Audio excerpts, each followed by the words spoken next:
Megan wasn't the first one in here, so I feel like we're gonna see her pop up on Allie's screen or something now. And pop up on John's. Something like that.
Thanks, love. There's also twisted teas in the fridge if you want some. Mm-hmm.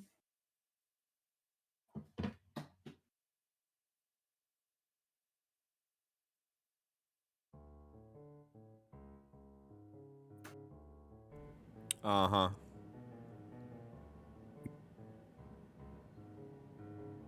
Something suspicious is going on here.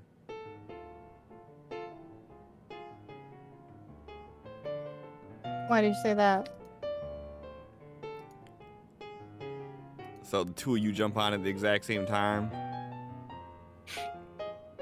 Two people that are normally here like first, all of a sudden,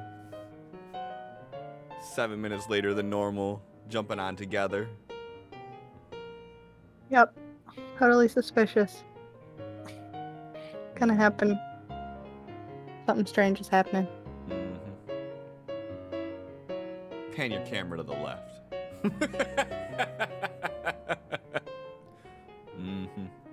She's There's hiding no somewhere. Megan here. She's hiding I wish I somewhere. was there. I'm not. Sometimes I get distracted with the time. I was in the shower. Then I got out of the shower. It's like, oh my fucking god, it's 7:40. Shower schmower. I'm gonna have not these PJ pants on actually.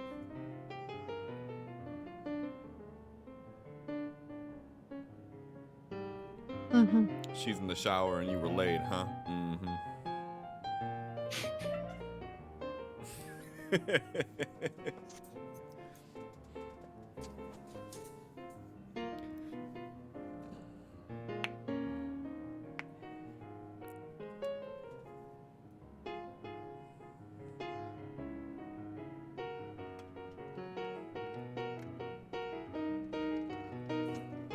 Gotta call the Michigan State Police back and tell them to cancel that APB on Allie. We found her. Allie doesn't live in Michigan. I know.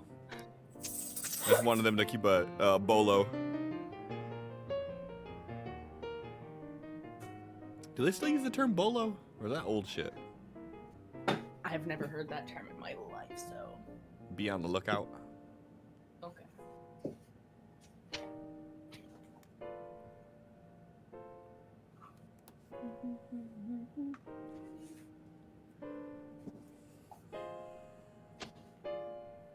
Raina, please make up your mind. Good night. Love you. Good night. Love you. Look at them all staring at the camera, little What? hams. Cause they're like, it's Megan. Little hams. All They lined are. up, smiling. Mm-hmm. Nope. Listen, Cliff, you're right. I was doing something suspicious. You caught me red-handed. Literally. Gotta love those color depositing shampoos or yeah. conditioners. Yep, I'm a little pink today because pinked up because the orange faded out completely, and I was like, all right, I guess no longer a tequila sunrise.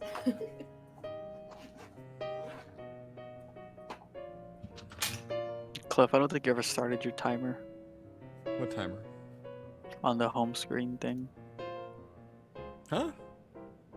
Right there, it says 14 minutes and 50 seconds until we start. I'm seeing 4 minutes and 21 seconds.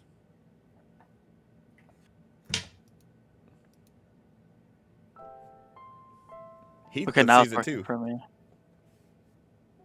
No, y'all just plotting against me. Oh, Heathcliff jumped on at the same Totally. time as everybody else, huh? Uh-huh. Oh, absolutely, sus. Totally. It says 420 for Heathcliff, man. Dude. Alright, let's see if I can fucking get myself to look like a presentable human being in the next 5 minutes. Trying to find just like you are. I don't feel very fine. Well, feel better. You're wow, I'm cured. I no longer have Nope. self-esteem issues. Thank you. Hey, you were most welcome. If that's all it takes, I'll do that every day for you. Alright, my guy. You the best. Don't forget it.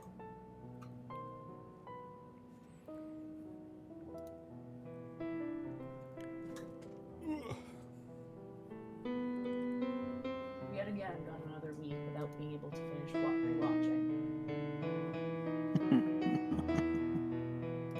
I know. I'm a piece of shit. You wanna know what the Cliffhanger Remember is? the last time I rewatched an episode? So- Yeah, but you have a little I figured more you'd of a brain rewatch the than last one, though. Mhm. For no reason. Yeah. Rewatch the last 2 episodes at very specific parts.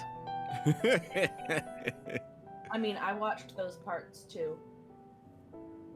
So. I know. I just choose to live in the moment. I don't watch any of the episodes over again. I should, but I don't.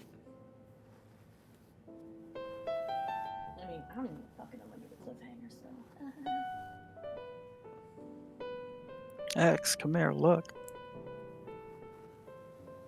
Turns computer, fade to black. Okay.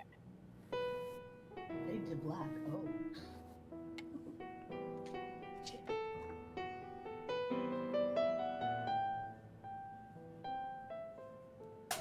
Fuck, I got it.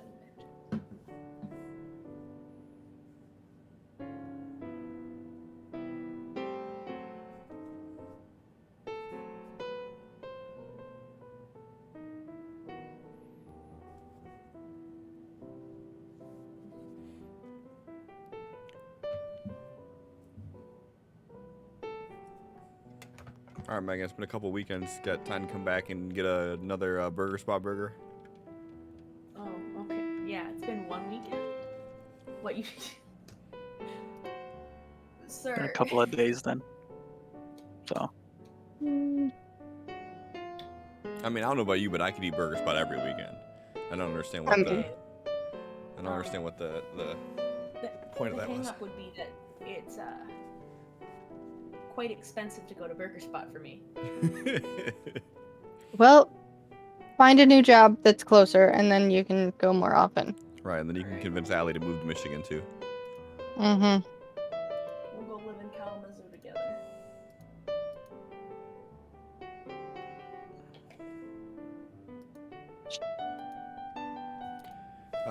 Yeah, Heath, the burger spots that join out in Plymouth, Michigan. It's just like gourmet burgers, man.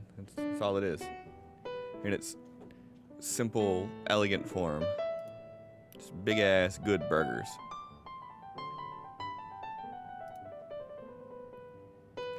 Where's Jern?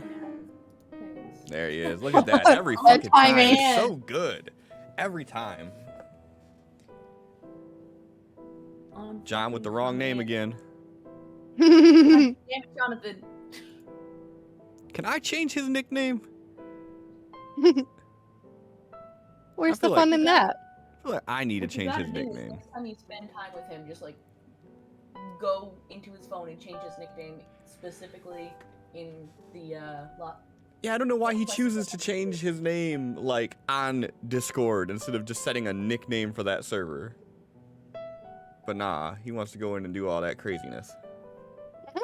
Now he's gonna walk away. Can't even set up the damn things right because motherfucker's name is wrong. This bitch. All right, chat. I want you to play all the cards against Tal tonight for making me have to set stuff up. Don't forget to make a layout in which I'm not included for the upcoming week that I won't be here. So I still need to figure out from everybody what they want to do during that time. Like if we're just gonna have fucking Felix take a vacation and go chill out with somebody, or I think we had 2 votes for death, so that's an option. yes. I think it was 2.5. I'm pretty sure Allie redacted hers as soon as I said, fine, I'm going to adopt Echo as my character if Felix dies.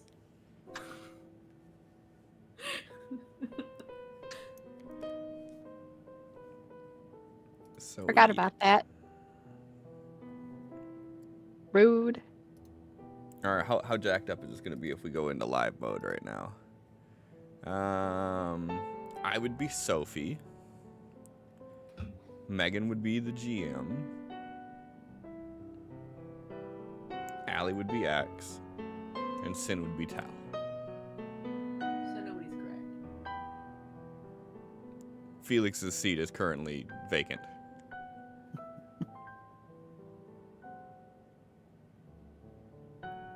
No. Megan's not missing a few weeks. She's just gonna be gone 1 week.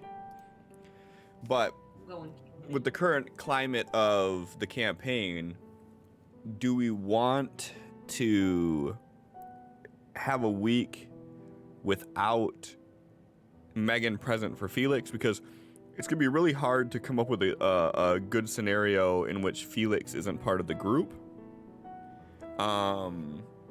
And I really don't want to have to RP Felix just in case any pivotal moments actually come up.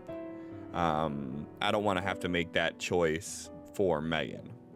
So, Wasn't an option a one shot? yep, a one shot was an option. So that's always something that we could do. Isn't it like next week though? Or is it 2 weeks? I think it's in 2 weeks, yeah. Because I'll be gone. The week of the 4th of July? Yeah, the 3rd through the 9th I'll be camping. Okay, yeah. So you'll be here next week, but you won't be here the week after. Okay, so if we plan on doing a one shot, then I only got like a couple days to plan it out. Unless someone else plans on GMing it. Return to Aragus. That's an option. John, change your fucking name. Yes. Don't mouth no at me silently. Don't point down to your junk while saying no. And shaking your head yes. You're giving a lot of conflicted messages here.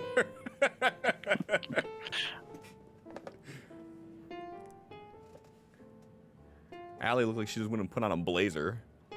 It's a sweater. It's got pockets. No, so it's a guy sweater? Mm-hmm. They're little pockets, like my hand barely fits in it. So it's little guy Okay. sweaters? Alright, I think we're good to bounce over here. Hey, what's up, everybody? How are you? I'm great. Thanks for asking. Oh, yeah. Fuck me running. I did it again. So, I forgot to reset everything. So you guys are going to hear a bunch of noises and sounds and flickers and lights and things are going to happen. So, hi, episode 21, we in this bish. So yeah, so as we were discussing, one shot would be cool. We could do a continuation and just not have Megan, and like I said, if anything happens with Felix, then, it just happens. I'll have to, get an idea of where we are in the story and run scenarios by Megan to get her idea of what Felix would do. Or option 3, the option I don't want to do, but it is an option, would be to just do a skip week. So, I'm putting all y'all on the spot, so figure out what we're going to do. I literally told you about this, before the campaign had started. How are we waiting this long to figure it out? Well, because I had no way of knowing where the story of the campaign would be right now. If it wasn't if you guys weren't in such a crazy scenario like you are, then it would be different. But you are, so,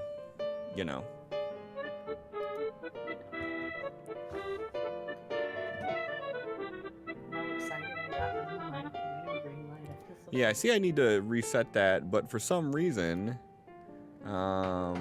it's supposed to reset weekly.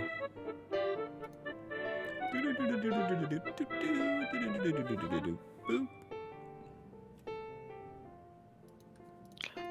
There we go. Why am I not having sound?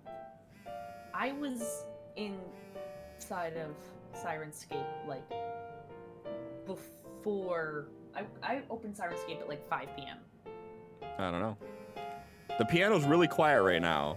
I will say that. I disagree. You think it's loud? I mean, I've got mine at 60% volume and it's... I barely So pretty. hear it. I have it fully maxed and I hear nothing, but I see the jumpy bar. Yeah, Interesting. I just dropped mine down to 30%. He says he also disagrees. Okay, so I'm just gonna stop everything. And then I will start up the moody music. Mm. All right. Go back in, I guess, because it's still not giving me noise. So yeah. So that's why. It's just I had no way of knowing where we'd be in the story, if it would be something that would allow for your character to just slip away. Because traditionally, when we did any of our Adventure from Amethyl shit, if there was only one person missing, we would just have something happen where they could just slip away from the group, or I would have to RP the character. but I feel like you guys are in the situations you've gotten yourself into are of a degree enough that I don't think it would really make sense for you to skip out. And also, I could see that any of the episodes that we have going on forward could have things that happen that could be crucial, and I wouldn't want to make a decision for Felix. So that's why that's why we waited till now to make everybody decide. Okay. But yeah, so think about it and then figure it out, and then hopefully let me know. Like, I'm gonna ask this question again, like when we're doing our after chat after everything's over, and then let me know what you want to do, and then I'll figure something out from there. Because again, whatever you guys want to do, we could do a one shot. We could just play the game, and then whatever happens to Felix happens to Felix, or we could have a skip week. Or if you guys got other suggestions, we could try that too. But that way, chat knows now.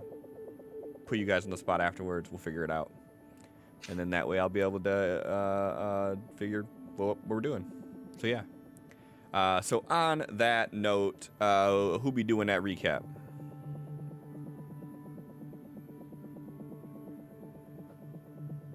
Okay. Didn't you do it last week? Yeah. Oh no, John did. Okay. Then I right at the end. Okay. It's a God, tag team effort. should not be doing this week. So started off in the RV. Got all the supplies from Walmart back near the Aberrant building, and we were discussing what we were gonna do sleeping wise. Of course, Tal's gonna go and spend the night and try to comfort the Aberrant. X said he's gonna stay in the RV with Echo because him and no one really trusts her alone right now or with the Aberrant. And Felix and Sophie were trying to decide what they were gonna do. They both wanted to go and stay in the Aberrants, but Felix is worried that if they're speaking in their tongue, it might set him off. And Tao brought up that with Sophie's powers, back in his home world, people with that power are kind of looked down upon,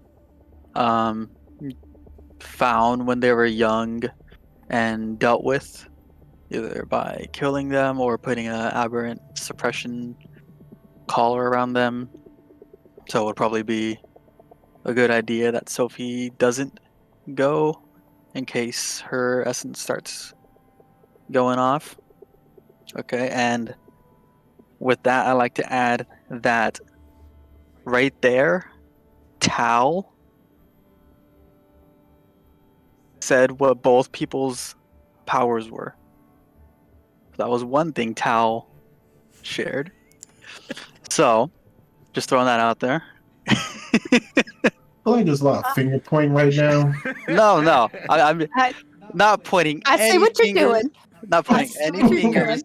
I'm just trying to make a point over the recap.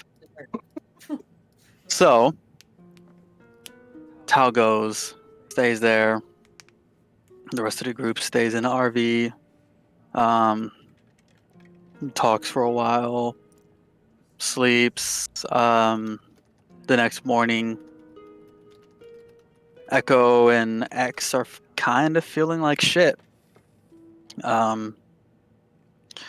Tal goes to find I can never remember her name, Ava. So goes talk to her about the whole situation that they're in and the situation that Tal is in. And she mentions that, or the elders want to talk to him, or she told him to go talk to the elders about this person trying to get people to come to control their essence. So he goes and talks to them, Before he really gets the chance to say anything, they can thank him for everything that he's done. Give him this necklace that he kind of didn't want. Tried passing it off after the conversation. Even said like, "What if I gave this to Felix?" But she or the elders gave it to him, put him in charge of locating this person, figuring out what's going on, and just what's this whole aberrant or essence training thing is about.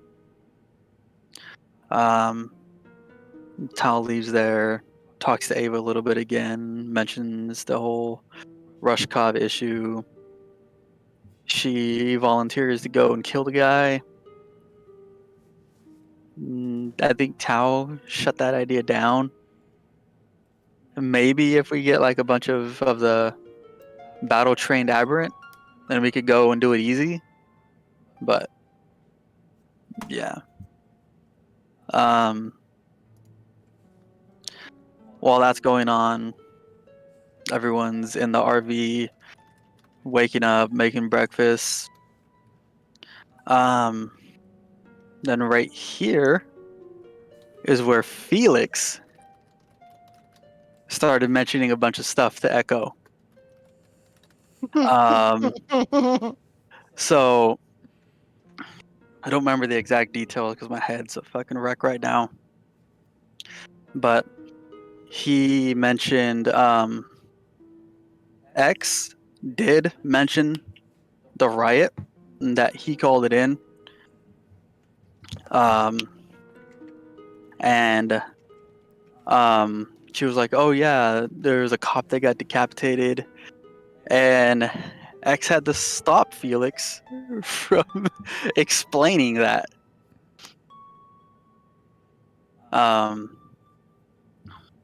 Sophie's not really having all of this. The night before, when they were delivering all of the bags and the goods that we got, Echo tried helping Sophie with getting a control of her powers by taking her out on the streets and using it on some people. And Sophie didn't really like that. Next day, Sophie called her out on it, saying that it was shady the way she approached her. We're not going to be trusting someone that we just met. And then Sophie and Felix took off for a walk. They're out talking, met up with Tal, said that X was oversharing, so had to go and talk to him about this. So they go back to the RV, call out X, explain to him that he's oversharing. X doesn't understand, so he's like, "Yeah, Tal explained the whole, pretty much from day one of the campaign to where we're at now." So X is like, "Yeah, Tal, we probably shouldn't be telling people this." But then everyone's like, "No, we're talking about you, the guy who said one thing." So X is kind of confused, but he goes along with it. He's like, "Okay, I won't." We call Echo out for like 20 questions, trying to get to know her better, the same way we did that night in the motel. But when we call her out, Sophie's like, "Yeah, no, I'm not doing this," and went to go take a shower. So X and Echo took off to go record a video.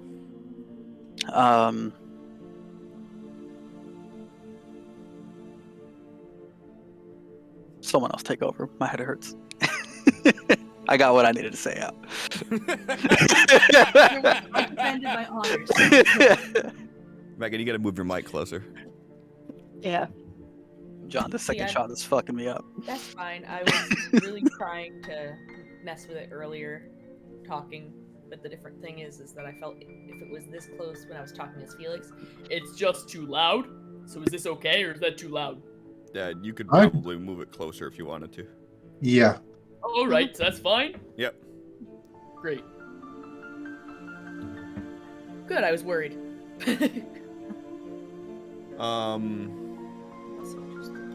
So who's picking up from there? I think that Allie should pick up from there. Let's hear what Allie has to say about what Yeah, happened. Allie. Come on, girl. Give us some. You never do it. I want to hear your side of the story here. I feel like he covered everything I remember, though. So, I don't know.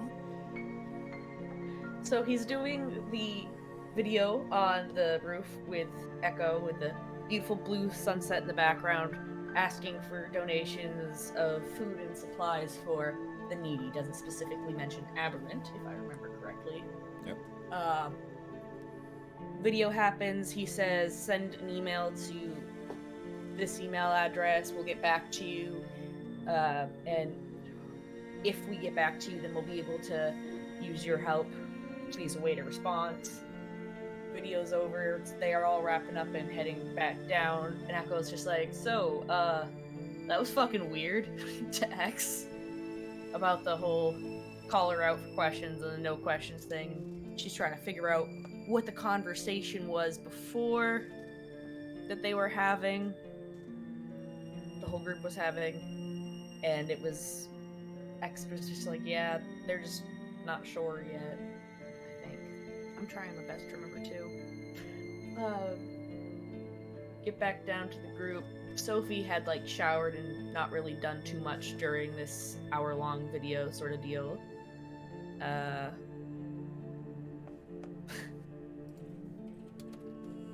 Then... Sorry, I got distracted by chat. Let me just pop that down so I don't read whatever they're talking about. Felix is looking up different trailers and stuff and compares prices and different options with X, and they talk about potentially like, hey, what else can we do? Well, this is for like the time being or tomorrow. And Felix is like, well, I mean, the sun's just starting to go down, strip's just livening up. I say we go work on music because we have like 3 days until we're on stage in front of a crowd. And Tal still hasn't used his drum set before. So Felix texts his friend Kay, who is his ex-girlfriend's identical twin sister, and has her come to meet them up for when they're going to play, so that she can show Tal how to play the drums, because she was formerly the drummer in Felix's old band. The whole group gets together, starts driving, and X, very last second, is just like, whoa, right here, at the pavilion place where he was before, that luckily doesn't have anyone at it yet.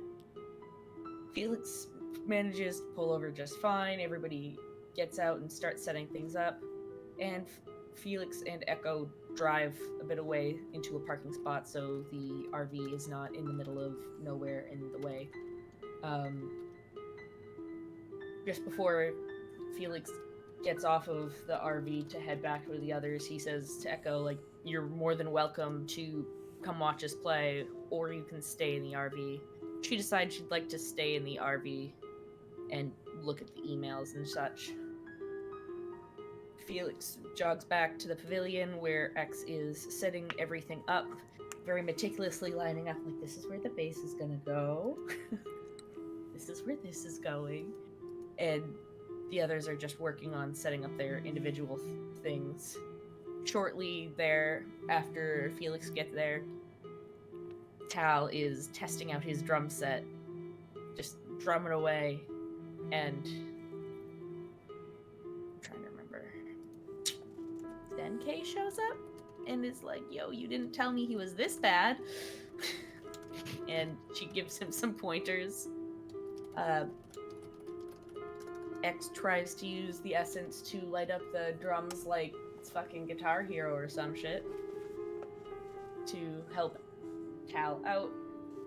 Between that and Kay's instruction, he's able to do pretty well.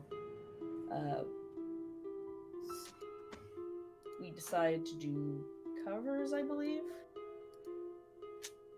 And X and Felix agree on the type of music, where Sophie's kind of like about it, but they decide they're just going to do it in her style, but their choice of music. Felix has a hard time keeping up with her style, but Sophie's fucking nailing it, so what does it matter what he does with his bass?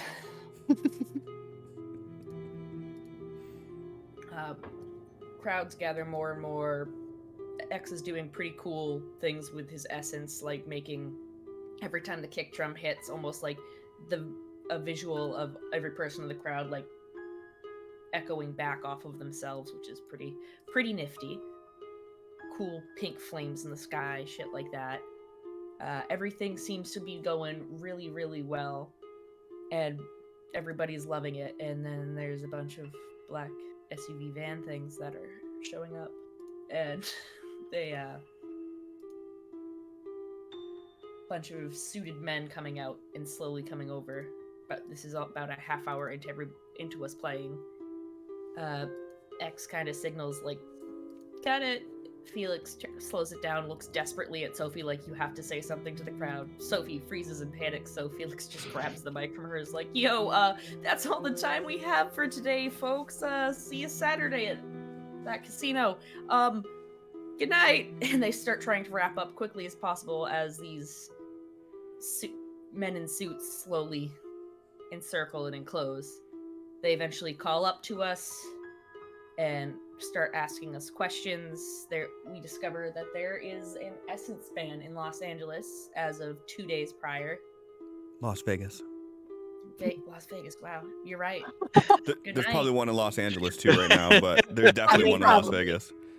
As soon as I said it, I was like, that's wrong, Megan. It's the wrong loss. I was just really hoping no one was going to catch me, but the other loss. It's me. I'm lost. So they're talking about to us, and they pin down that it is X who is the one who is using it, using these little wandy things that are almost like the things at the airport where they bring it over you and wee wee. I don't know. I'm trying. Don't laugh at me.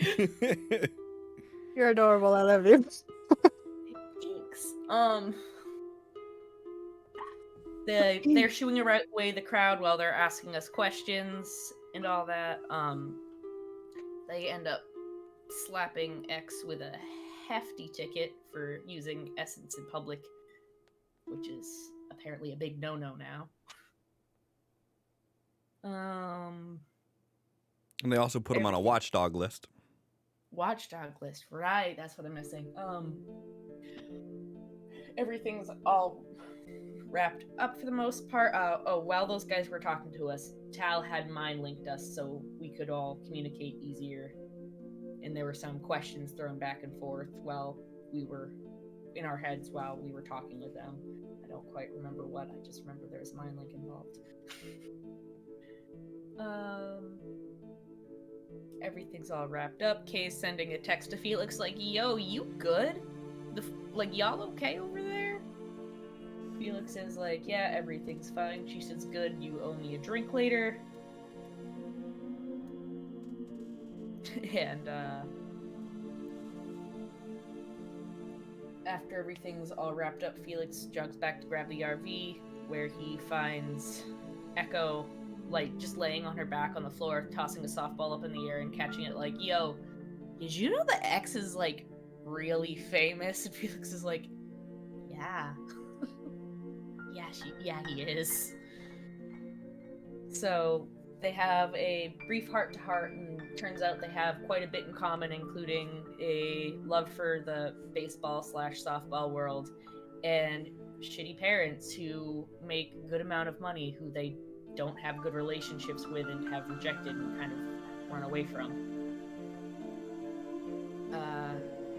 As we're driving back, Felix is like, yeah, so, you hungry? We should get takeout tonight. And she's like, what, Chinese food? Let's get Chinese food. It was great. I had a good time. So we get back to the everybody's all loading in. Echo's like, I don't want to sit in her seat, so I'm gonna go move now. And everybody gets everything back on the RV.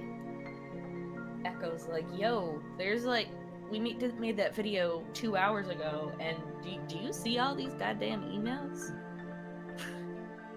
And that's where my brain stops as for everything that happened.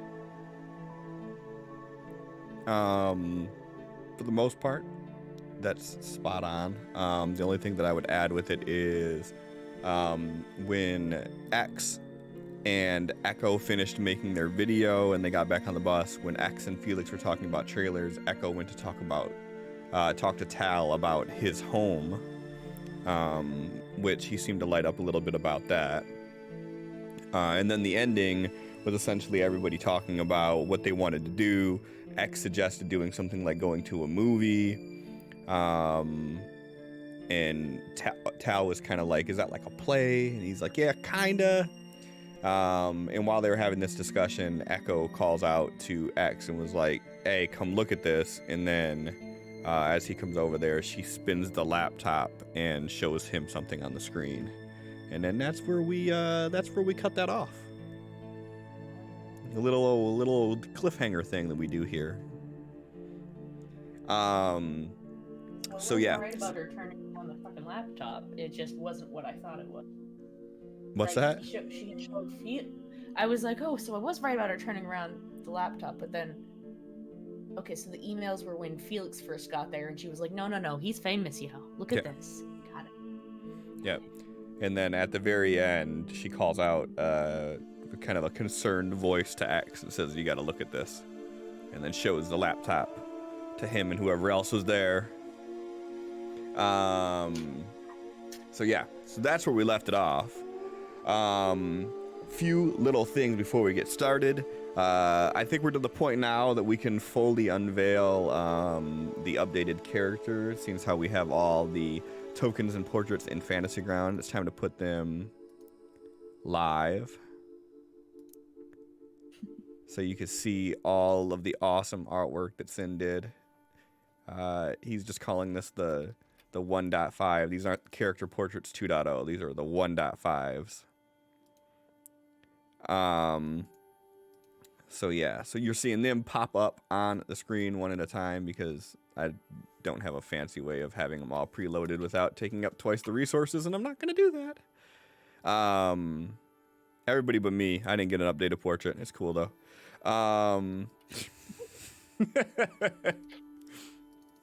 So salty.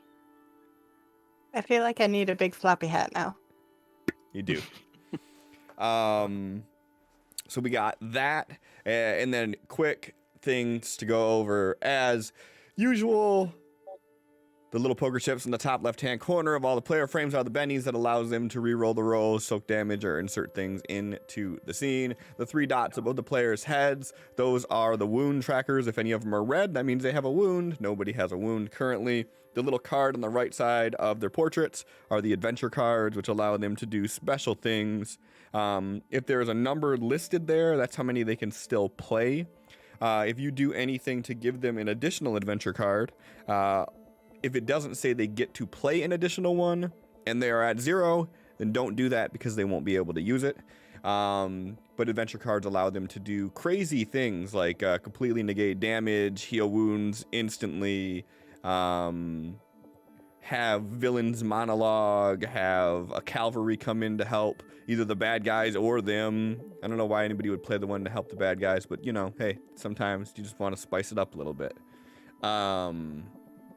All of that jazz. And then above my head here, the little up arrow with the 5 next to it is how many raises the players have. Players, you have 5 raises. That means that they could turn any success into a success with a raise. And then finally above my head is a little goal tracker for how many stream loot cards are purchased. Stream loot cards are just a way to interact with the stream. And any of the money goes towards helping pay the cost for everything that we do here. And it supports channel. It's appreciated, but not expected. And if you want to do stream loot cards and not spend money, just watch the stream and save up points and then buy them with the points and then you get them for free. So that's all I have for now. And they look like that when they play them. Look how cool that is. Players, you got 6 races now. So with that being said, so you are all back on the RV. You're having a jovial discussion, talking about movies and everything. And then you hear a concerned Echo call out from the back, X, you got to look at this. And as you walk back there to see, she spins the laptop to show you this email that's opened. And as she's scrolling down this email, you're just seeing a series of pictures of the group on stage, and then a picture of X from a distance, and then a little bit closer, and then it looks like the picture is taken within feet of X, and the subject of it is X unmasked.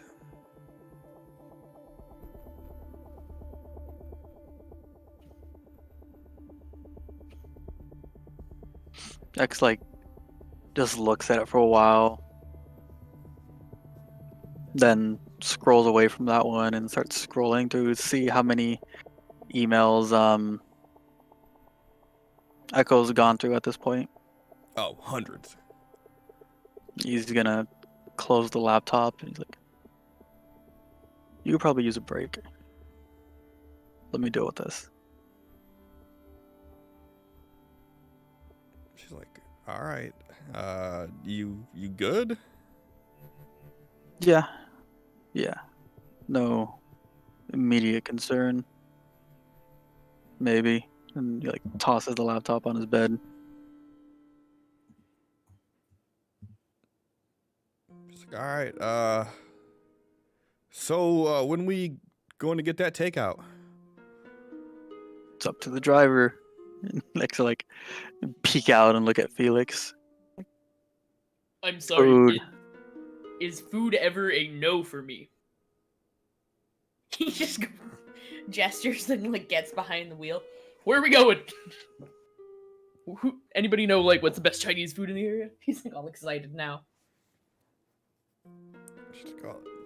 Echo's like, there's a bunch of great ones around here. Just like there's one that's a couple blocks away from.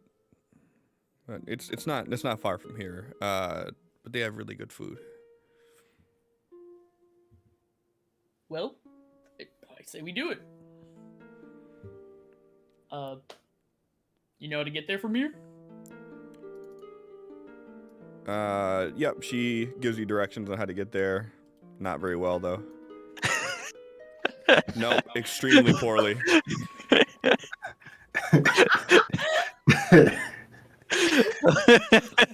She's Why is like, it taking so long? You just go. He like points to an alley, like if you cut through here. Who want more shortcut? I'm not normally used to this area. I don't go towards the strip this often, so. Yeah, it's fine. What's the I name of am- this place? I can just look it up. And just... She rattles off the name to you, and you can Google it. Go ahead and do a research roll. Don't worry about it, Echo. I am terrible with directions. I lead these guys in circles every time they ask me to go anywhere. She kind of gives you like an awkward smile, and then she just like goes and sits down. Go ahead and give me a drive roll, no bonus.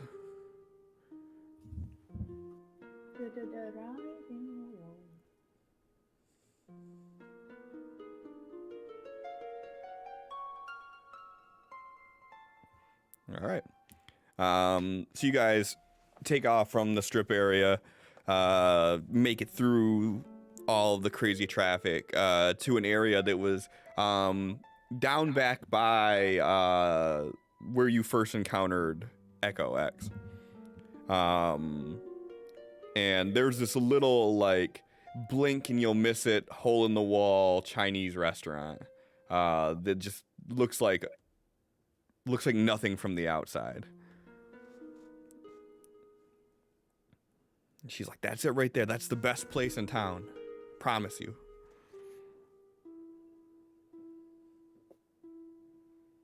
Felix Is it- pulls on over. He's ready to go. Does it look like bad quality from the outside? I mean, it looks like a little hole in the wall. Okay. Like I said, it's like one of those places that, like, if you didn't know this was a restaurant, you probably would never stop here.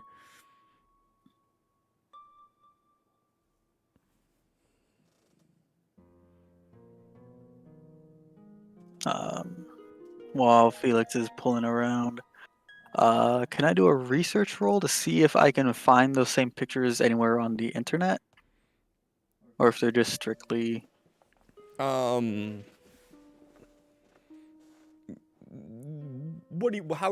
you plan on finding these? Like, what do you plan on doing?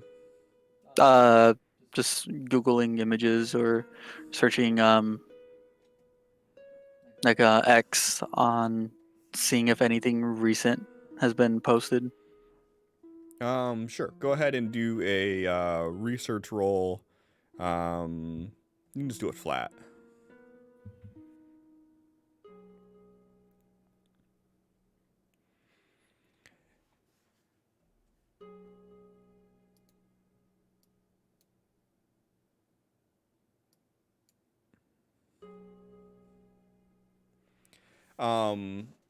So the best that you can tell from looking over everything, that these images are not on any of like the common image hosting sites. They're not on any social media pages that you've seen.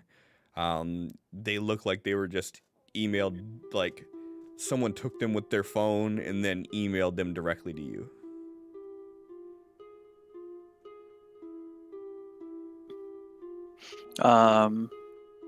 Before they get down and go eat, X is gonna send an email back. Just says, "You trying to blackmail me or something?" Send, close it, and head out. Yeah, so you guys go in, order your food, and like as you get in there, there's like no seating on the inside really. There's like 2 tables, but it's mostly like the few people that you've seen that were there, they like get stuff and they just leave. It's all takeout. Yeah, we're gonna do takeout as well. Oh yeah, you guys order, bring it back on the RV, start eating. X will What is bring. delicious that she said? Sorry, I didn't mean to interrupt. What'd you say? What'd you say, Megan? I had said, is it as delicious as Echo claims? I mean, if you guys want to roll for anything as far as your likeness of it, sure. Otherwise, story beat wise, it is. It's her favorite restaurant. She's enjoying the hell out of it. If your character enjoys Chinese food, I would assume you probably are enjoying the hell out of it too. She hates it. Sophie hates that she likes it. Yes, more accurate. She's like, fuck, this is good. Would have been so much better if she was wrong, but then the food would have sucked. Damn it, it's good. I guess the real question is, what does Tal think about it?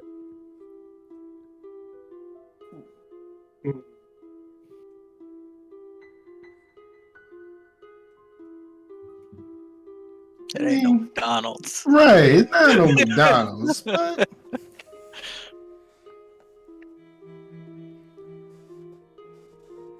Okay. All right, Felix. Let's head to another parking lot or something so we can rest. Are we gonna stay the night with the Aberrant again, Tal? What else do we have to do?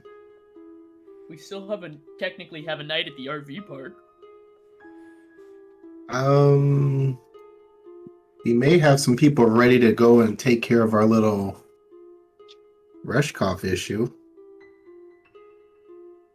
I still think we should do that sooner than later.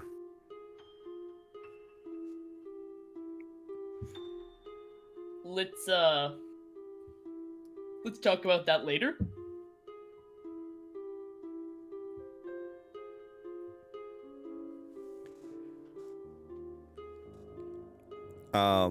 While you guys are talking about this, Tal, you notice Echo's looking at you like with the food, and she like takes chopsticks. She's like, no, you have to use these. Dicks.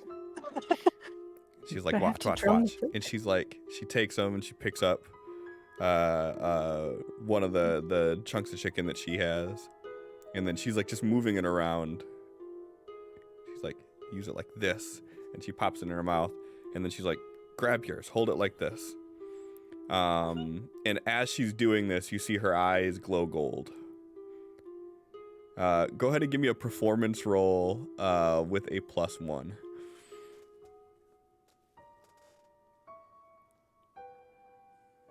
Unskilled. You drop the chicken. Sad chicken. She giggles and she's like, it's fine. Most people don't pick it up the first time they try it. And then she looks down at the chicken and she goes, literally. Is this how your people eat food? My people, yes. Specifically, Oh. my people. She kind of X chuckles. with his fork. he like leans over, stabs the chicken on the ground, picks it up and eats it. Ugh! Why? Have you been There's rubbing so your ass much on the more on the ground? plate. Have you been rubbing your ass on the ground or something? This is brand new. It's clean. Yeah. Back To each their own. home, some people, don't even use their hands or utensils or anything. They just kind of do essence-y things and lift it to their mouths and stuff. You would like our food, I think. Maybe. I don't know. I don't know how humans would like our food. Can you do that? Move things? No, not really.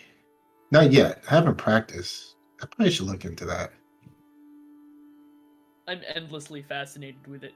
I kind of want to take you to just get a bunch of spices and have you try all the different spices. You can try to figure out what is close enough to what things were like from where you're from, so you can try to make us food from the Great Garden, because I think that'd be awesome.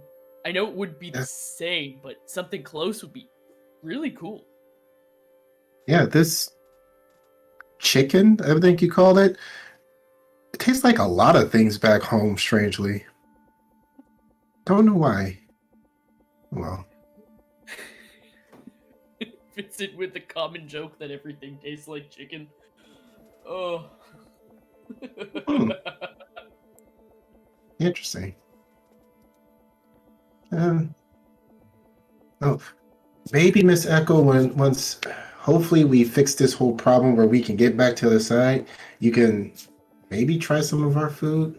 Maybe if we can keep the door open and go back and forth. I don't know. I don't know what's gonna happen, but maybe someday. Maybe someday. Can I try something? Oh, you mean with your? Yeah. Sure, I guess. Close your eyes and think about your favorite food back home. If this is something you've tried before, You have to focus to be able to get the exact vision that you're trying to get, but yes. Okay. Okay. He sits and crosses his legs and closes his eyes and starts focusing.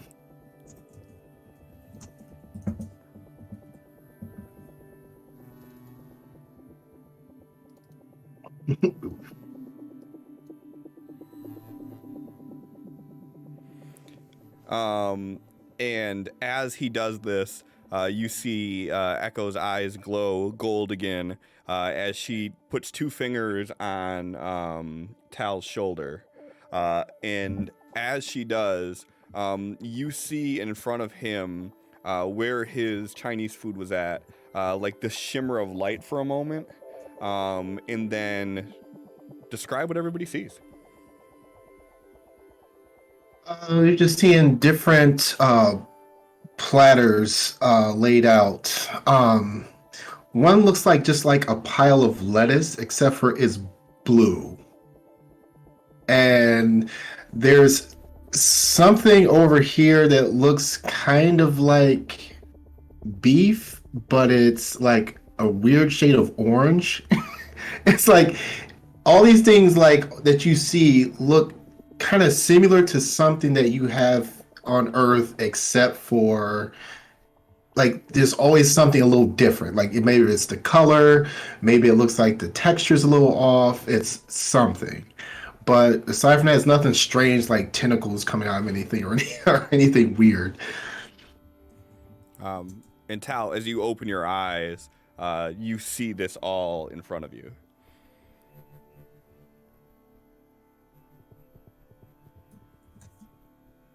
Is he aware that it's an illusion? Give me a notice roll.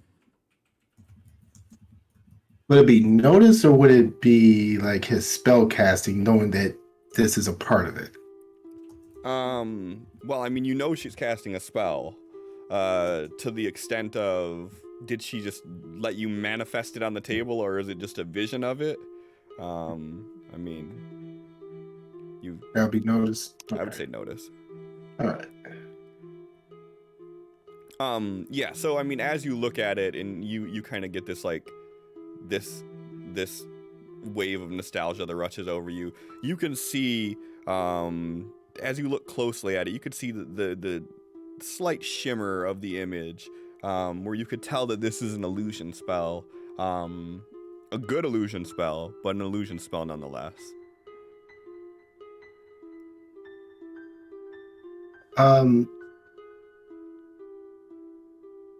He looks down and he kind of smiles, and then it turns into like almost kind of a sadness as like a little tear starts coming down, and then he takes her hand that's on his shoulder and just kind of like cups it around his 2 hands, and then he starts casting something, and she explodes. yes, time to die, bitch. How dare you make me feel emotions? He's going to mind link with her to basically share what he's feeling with her. So not words, but just kind of almost sharing his homesickness, the way he used to feel back home with her.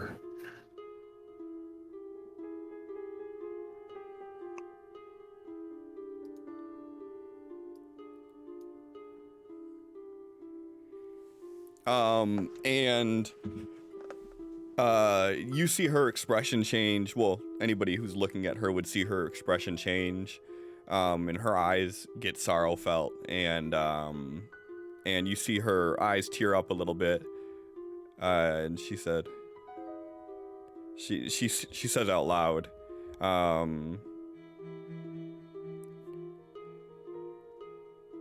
know how it feels that you feel you can never go back home. Yours must be 100 times more than mine. But I understand.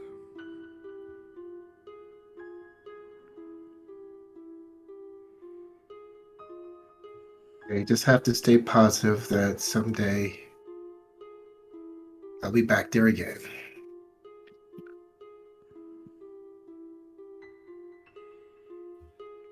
And she grabs the chopsticks and she reaches down to the orange meat and she picks it up and she tosses a piece of chicken in her mouth. Now we'll start fumbling around and try to use the chopsticks again. Got this. Oh, hey. Suddenly he's really good at it. Yeah. So proud of you. So you reach down just like she did and grab a piece of the orange meat that's on the table there and pop a piece in your mouth. Still tastes like the Chinese food you're eating, but you know there's still that little bit of something there. Yeah, he's smiling again, Chicken though. and everything.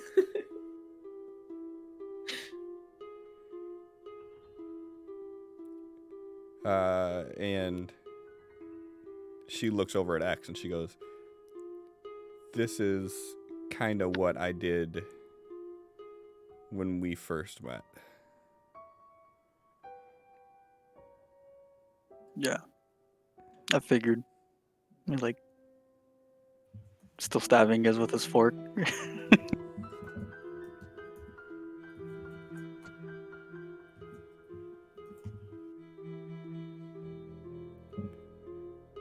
And then she just kind of sits back and she's quiet for a little while there, and you notice she keeps looking over at Tal.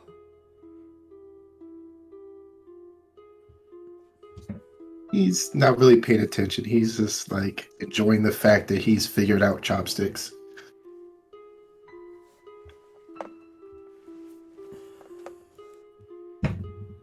Felix is overeating.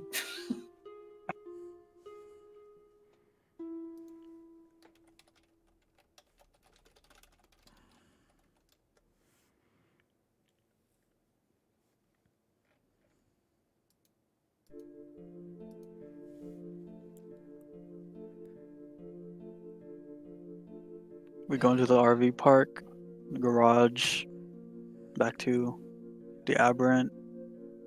What are we doing tonight? Yeah, I should probably get back and when he like sighs and like looks at his necklace for a moment, like holding it. It's like, I really need to find out who's been sending those messages about teaching people how to use their powers. Chiefs are kind of counting on me or something.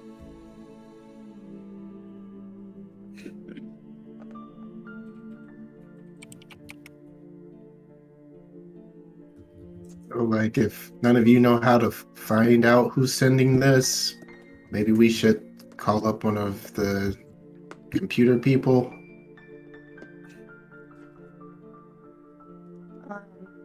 I thought we were already, or you were already going to go and meet with them. Do But you in the want to figure out who it was before you met up with him? Yeah, I don't want to just kind of go there blindly. I don't feel like that would be safe. It makes sense.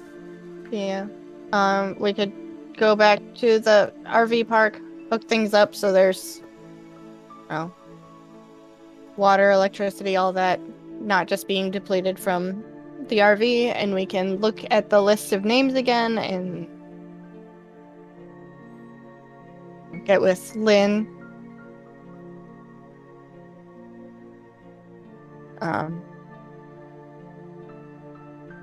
Yeah.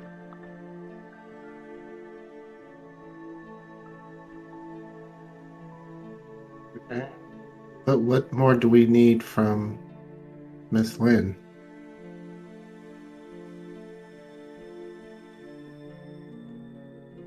I'm not sure. Maybe it was. What do you? Yeah. What?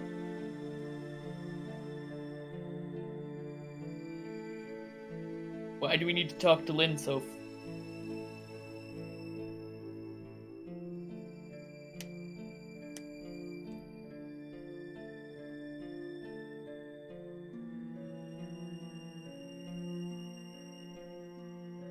Never mind. Forget I said it.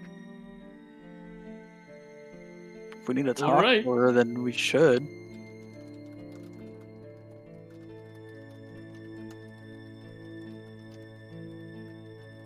Like, if you're thinking of something that we're not thinking of that we need to talk to her about.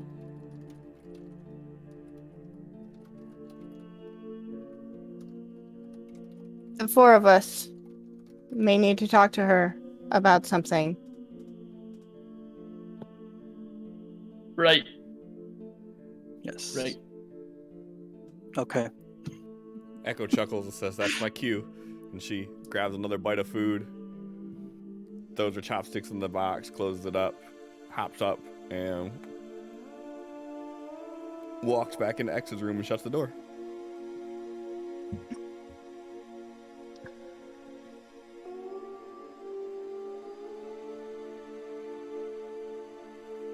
She gave us this list of people. Wasn't she going to hire them? We hire them. We go We through the hire- list. We call them. We do our interviews. We choose. It was going to be our financial responsibility if we wanted them. Mm. Okay. Must have misremembered. It's been a little bit of a crazy couple of weeks. Oh, yes, Um, certainly. Okay. I just, for some reason, I was. But even still, we probably didn't need to be making too many plans. So where did we put those files? Tal was looking at him yesterday. Yeah, they're in Mr. X's room. If you want to go Gets grab up them, Miss and- Sophie? No. I'll get them. X gets up, and as he was walking away, he's like, "So when does everyone just start going in my room?"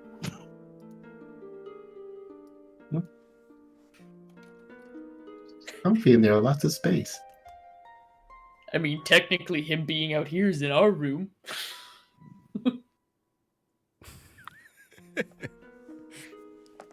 Alright. You've seen how he shops. You know he needs the clothes storage. He needs the walk-in closet. I mean, not that it's a bad thing to have a fashion sense. Comes back out. He's like, "No, privacy." Throws the papers down. Have you been sleeping in the closet in there?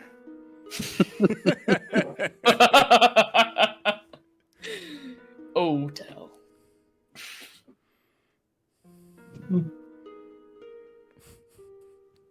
Those sheets are pristine. He ain't even laid on them yet.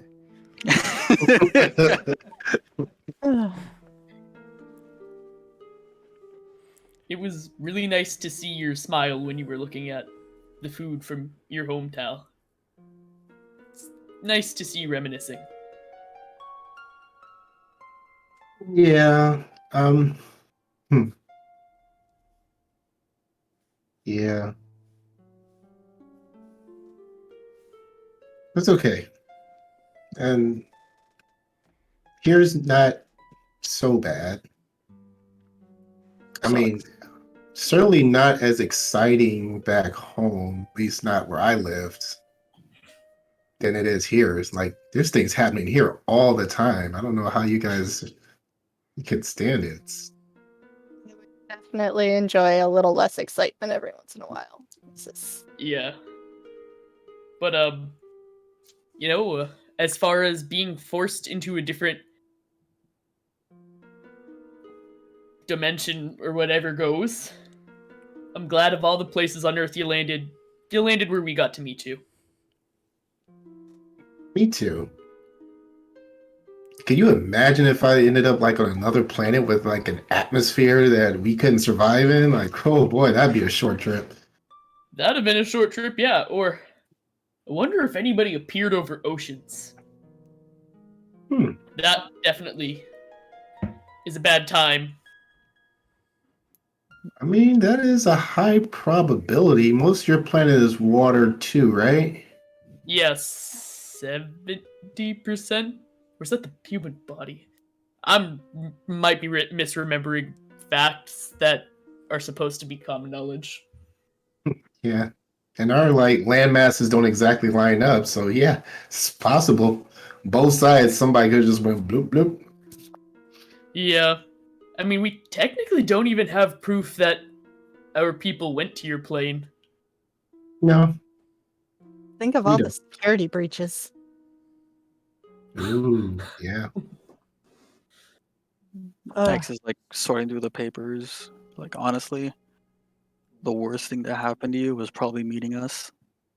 And he tosses the two of them to the side. It looks like he's not even considering. Worst thing? Oh yeah. I mean, some of the human shit you've been dragged into. Yeah. It's never where we imagined ourselves being, but this is not the typical day-to-day life of our kind. This is really nuts what we got into. Well, after meeting people like Rushkoff and your police people, I think I'm doing pretty all right with you all.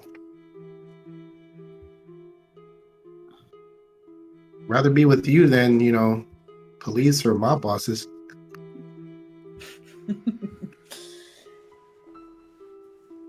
Well, for what it's worth, thank you. He just kind of put, Pat's towel on the back, I don't know if that's a compliment. So what 2 pages did you throw to the side? Eugene and Robert. Okay. Like those? Yeah, we're not doing those. Then he gets the remaining ones and puts them in front of everyone. All right, so you guys have 4 pieces of paper laying out in front of you. Laura Belling, who was the white hat hacker MIT grad. Chip Goodman, who was the hacker with the bad temper. Jessica Killer Keller, who was the one that was arrested for killing her boyfriend in self-defense. Self-defense. And then the one that's kind of distinction. Got the coffee stains on it. You can't really clearly see the name on it. Just says Miller.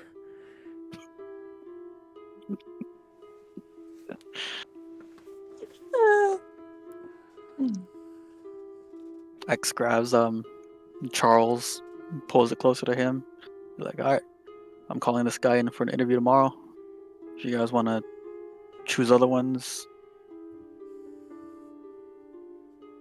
feel free. You're gonna call him at 10 o'clock at night? No. It's gonna call him tomorrow. Oh, I thought you were saying you were gonna call him right now. I was like, dude. Alright, that's fine. Oh, this one has killer in the name. She's an option. She was technically... What happened was in self-defense. I don't think that I have the right to judge anybody who has been charged with murder and then it was self-defense, so they were cleared of charges considering... Right, so we'd have 2 Mr. Felixes in one place. That'd be great. Not everybody's the same. Is the world ready for that, though? It's a lot of hero power.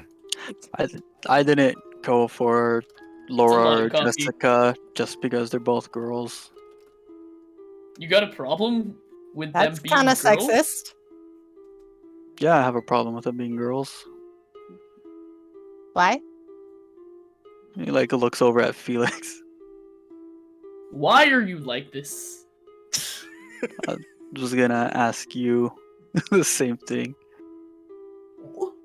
We should definitely be going based on the cost of their services and their qualifications and just their ability to work with the group.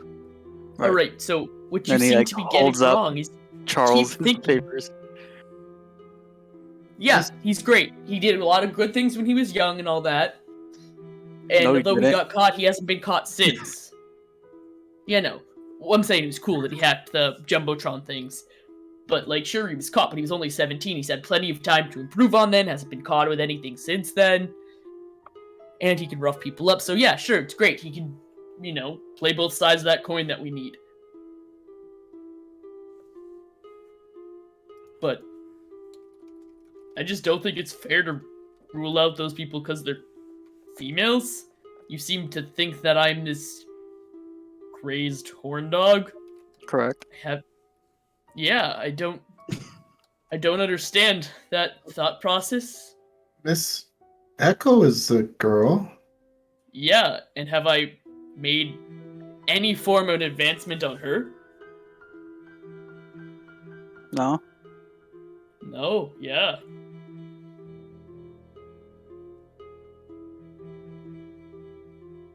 But So, the way you Yeah. looked at the pictures when we first got them, any girl with a pretty face comes along and There were 3 girls. There was Jess, Laura, and was there a third one? No, because that was Eugene and Robert who were in the higher tier. So there were 3 girls, and I don't know, I liked her. I really was just looking at her spiked collar necklace. I thought that was cool. That was the extent of it. Last time I checked, the person who was most interested in looking at the photos would be Sophie, not me. Also, is that to suggest Miss Echo is not pretty? I think she's pretty. Oh no, it's not that. It's Oh, I was directing that to Mr. X. He was the one who kind of formulating this theory, but I feel like Felix has a type and Echo doesn't really fit that. Joke's on you. She is very, very much like how Izzy was. So I was right. What do you mean? The way you started talking right now? That was me. She was Rem- Ooh. No, that's not. I'm referring to the personality of how it was, and the reason I got weird was because emotionally, I started thinking about my memories with the person I thought I was going to spend the rest of my life with. And I was kind of hurt inside. That wasn't a, oh, sexy. That was a, I'm hurting myself again. Great. Why do I still hurt? I get it. Mr. X, you're just trying to point out something to help Mr. Felix, right? So you're suggesting that he needs a sexual release. Right? Oh, Hmm? please stop talking. Why? What'd I say? No. Just no. I wonder if that'll help solve him from getting too crazy when Sophie's ex goes off too. That might be the key to everything. I hate you both so much right now. Oh my god. Oh, is sex like a no topic to humans?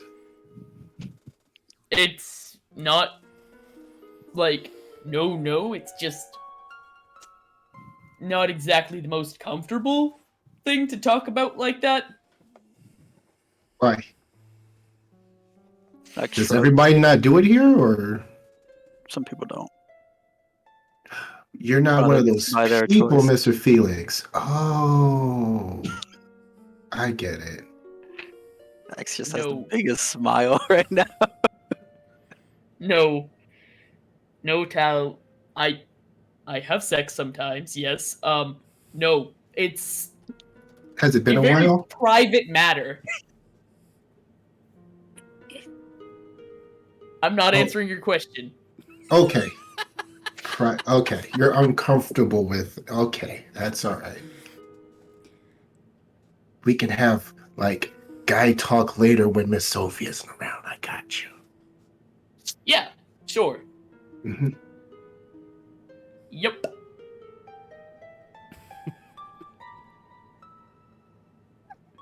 Anyways, So carry yeah, on. Mr. Charles, I like him. Great. Yeah. If you guys I want to say call we him the interview other all ones, of them. Why don't we just have an interview with everyone? See how it goes with all of them. take notes, see how it goes best. We can even start with a phone interview. If we like them enough to talk to them in person, move on from there. Sure. Why don't we just Except bring for them in and first- meet them? That's what I was figuring Just- we would do. Just have them, like, we go to a place, park there, tell them all to meet at a time, and then we invite them in. They have a seat. We talk to them. And then we do the same thing over and over again with the next people.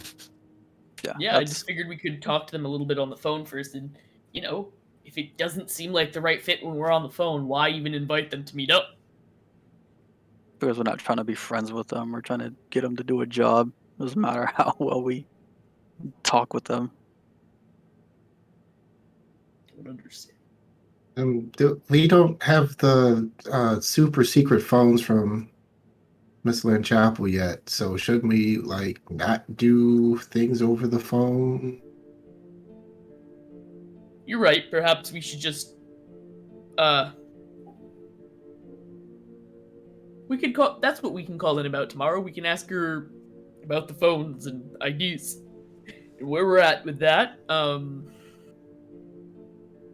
Maybe we shouldn't ask that over the phone either. You know what I mean? Like, perhaps arrange a meeting with her. Or we just drive to our house. Oh my god. Yeah. We did that too. last time. I just think it's fair to warn her if we're going to show up, because what if she isn't home?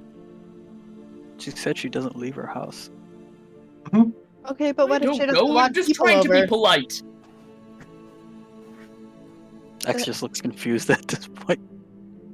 Okay, so maybe we hold off a little bit on trying to get with Lynn, but we can arrange a meeting. We could call this guy, ask him if he wants to meet. Don't have to discuss anything incriminating over the phone or anything like that. Get started with one interview and then see how it goes from there. This has to be soon rather than later. Yeah. We can compress how much time we take, because we've had these for a few days now. We still haven't even met any of them. All right, so how about we call these four and set up half-hour to an hour times over the next 2 days to meet them all. So nobody's waiting around for their turn or anything. I kind of want them to all show up at once to see how well they do with Ooh, that sounds like competition fun. or knowing they're Oh. competing against someone. Alternatively, that can raise prices of the lower. Or Lower for price the candidate. desperate ones, it could lower their price.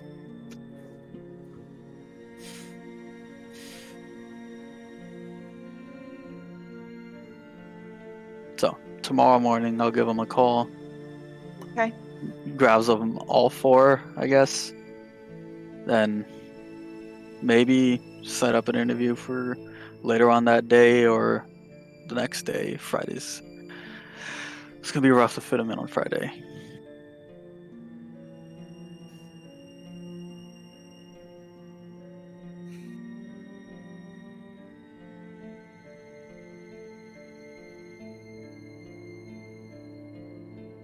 Okay. Well, I guess we try for tomorrow then, but... Oops. Did not mean to do that. Sorry, guys. Yeah. I miss it. I Nipple was- time.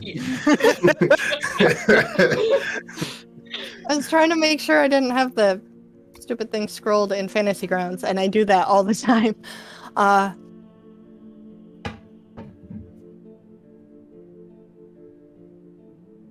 Let's go park. Okay. And I figure, Miss Sophie, we can skip on the thug idea. Okay. We just use all that money towards a computer person. That'll be your Oh, that's why I Mhm. wanted Charles, because he seems like he could fit both roles. Don't really want this person to like be in immediate danger, because if he's trying to like protect Miss Sophie and he gets shot in the head, then we lose our computer person too. Why don't we just leave the thug portion to me? I can avoid the front lines and stay more defensive. Sure, have you learned to resist Miss Sophie when her essence goes off? Yeah, we just got to work on that. We can test that out. Start practicing. We can also avoid fighting and killing people too. Oh yeah, that's definitely the goal. But it seems like that might be something we have to deal with. We weren't fighting Eventually. anybody when people came and started shooting at Mr. Felix's house. Yeah. I think in our situation, it's kind of hard to avoid that.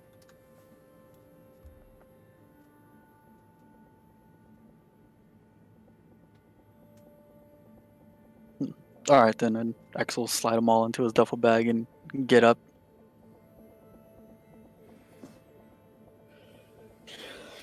I do agree with you that Charles is a good idea, because even if he does get somewhat involved enough, he can protect himself. Not necessarily needing to protect Sophie, but he can protect himself if something comes up instead of being somebody that we need to look out for. Make sure they're okay. Does he charge a good rate? He's in the middle of everything. X will like grab one of the chairs and take it to his bedroom.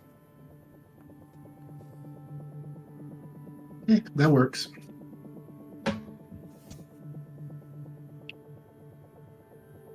Comes back out, grab another chair, takes it to the bedroom. Do you need some help, Mr. X? Comes back out, grabs another chair. No, it's the last one. Takes it to the bedroom. What are you doing? Comes back out. We're gonna watch a movie, aren't we? Oh, right, the movie. I got a bigger TV in my room than the one that's out here. Weren't you That makes just sense. complaining about people going into your room? Yeah, I'm inviting you though. Hmm. Smiles. Okay. Lighten up, Sophie. It's gonna be okay. It's not. But we have movies tonight. X walks to the back. Tal enthusiastically heads to the back.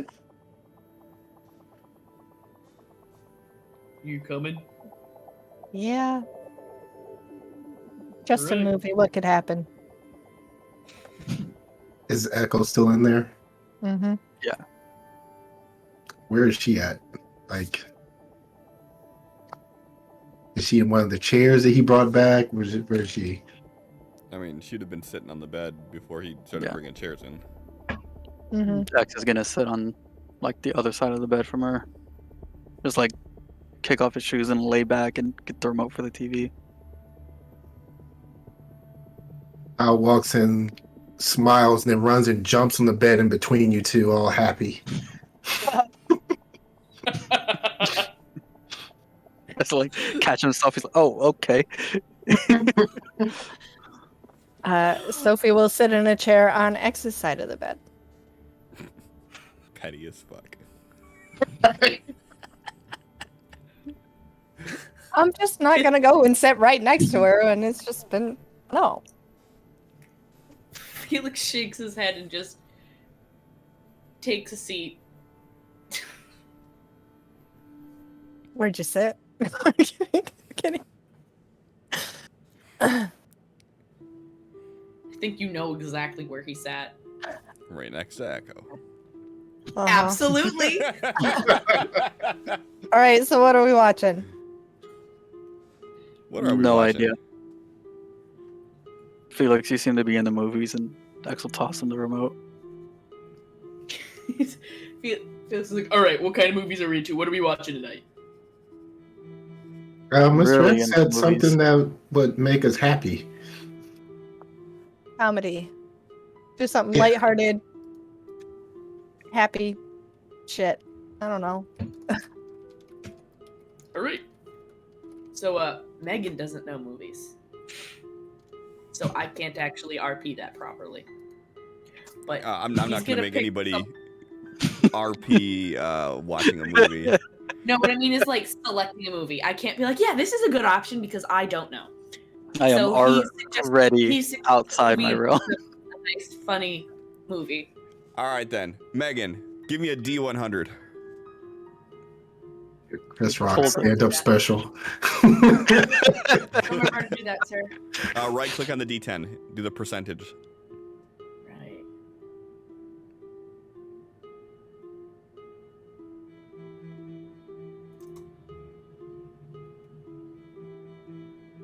If you watch a comedy, there's gonna be so many references and like terms that Tal is just not gonna understand.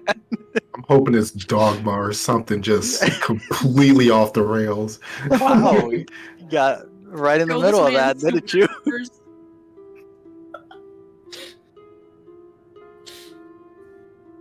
It's gonna be one of those movies where Tal's gonna ask a question, we have to pause, answer, play. Like, why did we pick this? And Tal, you see the title of the movie come up as The Hot Tub Time Machine 2. I haven't seen this one. I've seen the first one. Those movies. I forgot about those. I have seen neither of those movies. Only heard their titles, and I'm just. You need to change No. that. It's so dumb. You say You that about used to be a fucking hot tub nerd. time machine. No one likes you.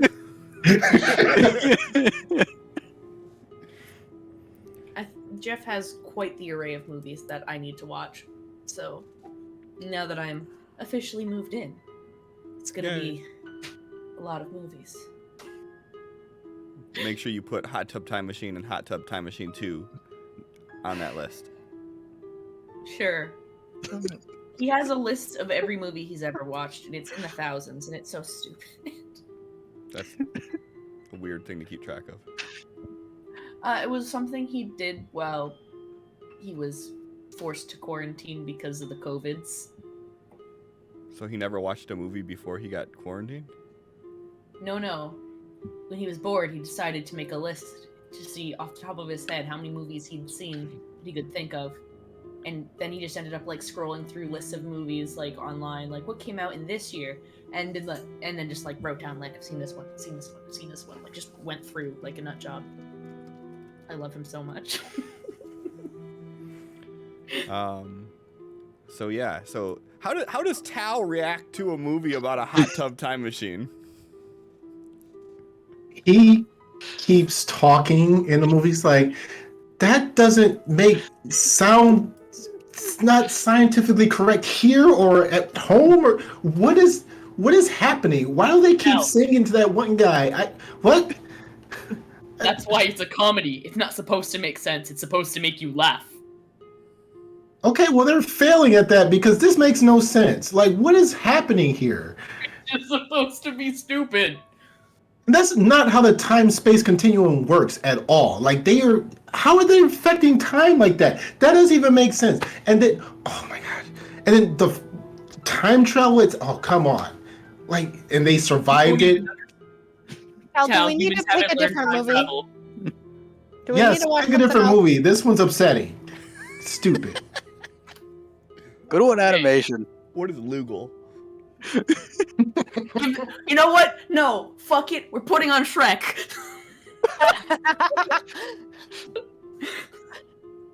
You're gonna go from a movie about time machines to a movie about ogres, and you're gonna think he's gonna respect that anymore. That's not how ogres are at all. Incredibly offensive.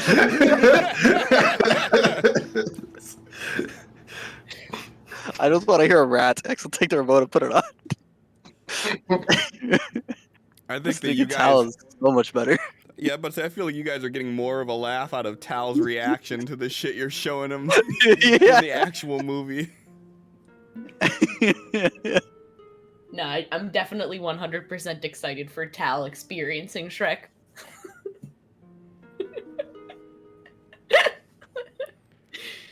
You gotta After show this- all of them so you can get to the point where the donkey starts fucking the dragon and just I mean, that's the first one. really You said start getting into it. After Shrek, we're watching X-Men. I just want to see how he reacts to that.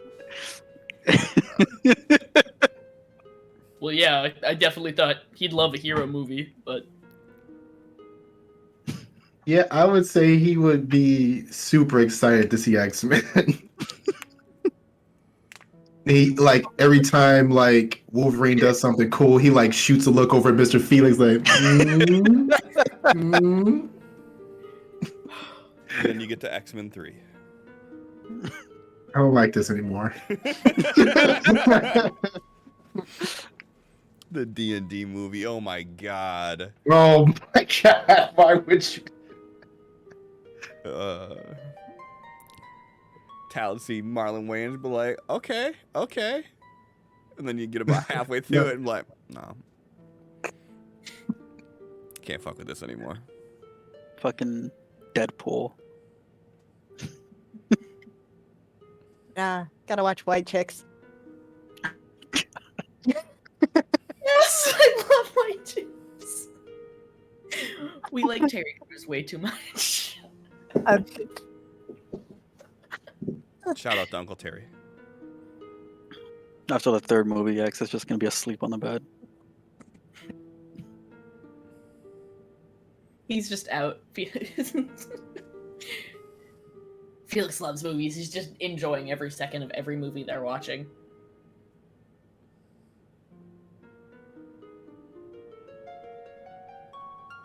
Echo sitting there, like tapping Tal on the leg every few frames. Watch this part, this part. Then watch just the utter disappointment on his face.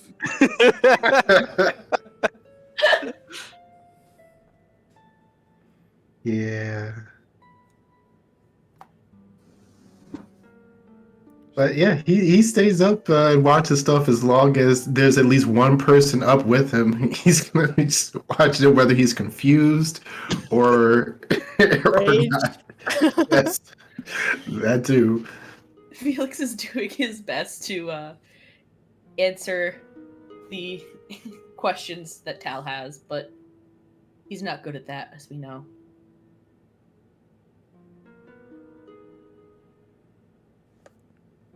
All right, so you guys watched 3 movies, you said? I guess so. Sure.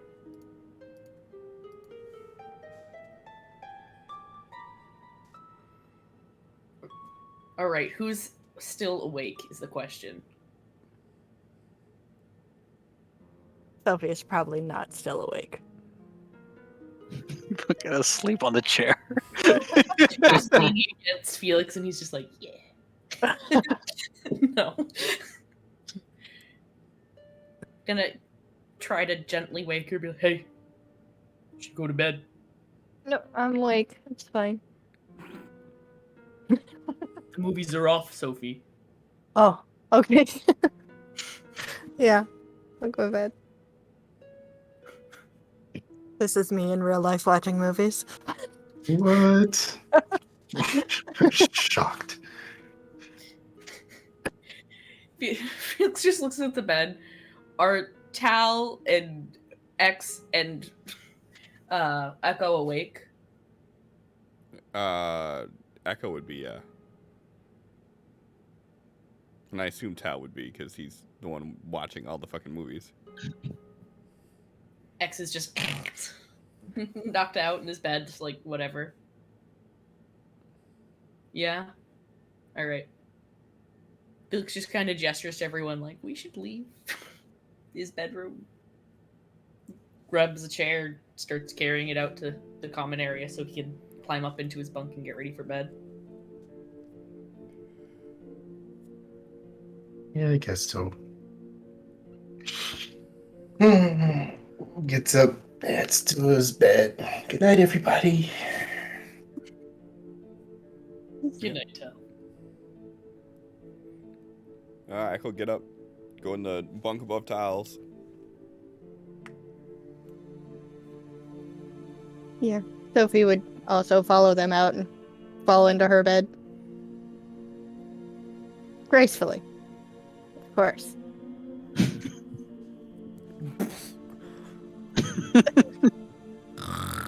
Yeah. Graceful. Norn and Slavin. Listen, she can't be perfect all the time. The dice say She's otherwise. adorable all the time, though. There were no dice rolls for her walking from the chair to going to sleep, so she was not want there to perfect. be? No, I don't want to crit fail that. Die on my way to bed. It would be more like stumble and Felix is like, alright, you're getting carried to bed. Trip, bust her head off the edge of the table, crack it open. Shit. How did this happen? I don't know.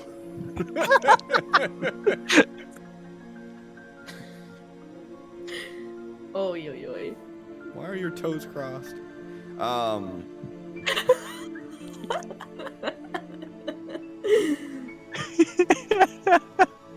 I've not had my feet on my desk a single time tonight. Let me just say. There she goes. Nuh-uh. Oh. Nuh-uh. Nuh-uh. I have a new chair now. Oh.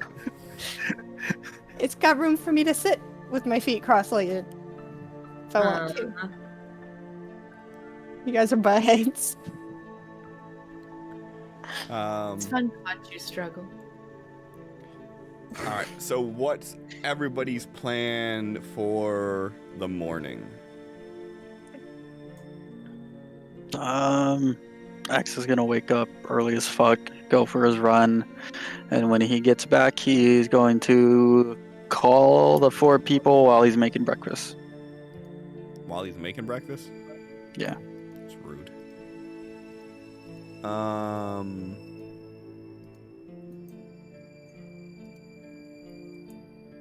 Give me a vigor roll. All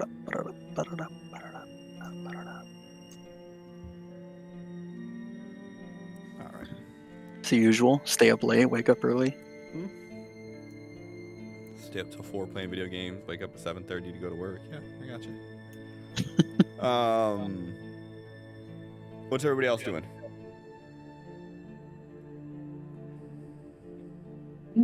There's breakfast here. Yeah.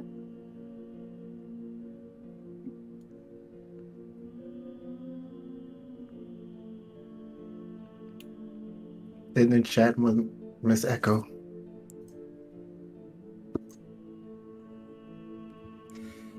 She just hangs her head off the bed and she's looking at you upside down and she's like, all right, next movie we gotta watch is blah, blah, blah, blah, blah, blah, blah. She just starts making a list with you. Super excited. He doesn't have any idea what any of these movies are. Felix is definitely piping in because they're talking movies. She's like, all right, Tal,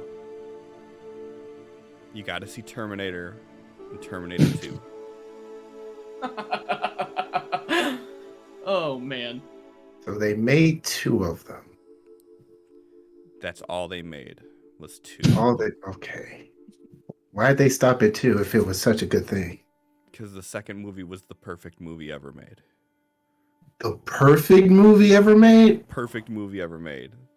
Why didn't we start with that one? Because Everything else would be a letdown after that. Yeah, you can't set the bar that high. That's true. That's true. And everybody has opinions of what a great movie is. So And everybody in the world agrees that Terminator 2 is the best movie ever made. Everyone agrees, Miss. not everyone Yes. agrees. Everyone agrees. 100% of the people of the world agree. I don't know if I've even seen that. This will be something new for both of us then. Guess so.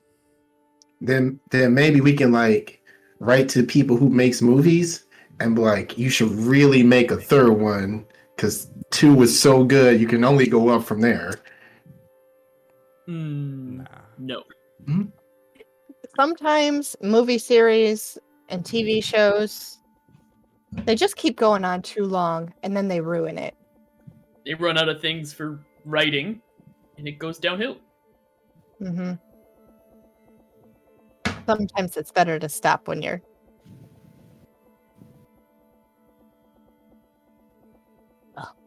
before you ruin the series. Star Wars. I So bet if Star Wars. so they'll find something that works. They make another one which is better than the first, Sometimes. and then it's somewhere along the way they ruined it. Yeah. Mhm. Happens a lot. Most of the time, they start off with the best one, and then everyone afterwards ruins it. Unless it's a movie adaptation of a book. Then it usually just sucks outright. Not if you don't read.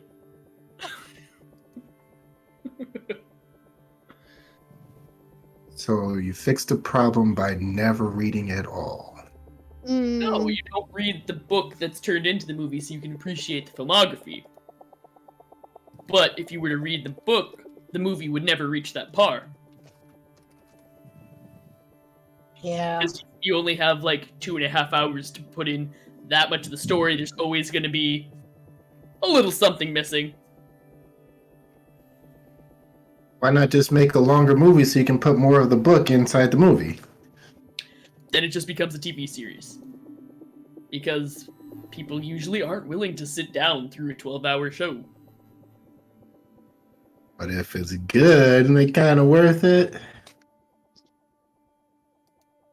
Yeah, I guess. See?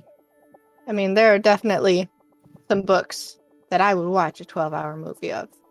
Mm-hmm. So what you're saying is it's a good idea that nobody's capitalizing on. So Capitalizing is the problem. what are our plans for tomorrow? Today? Time? Other than interviews?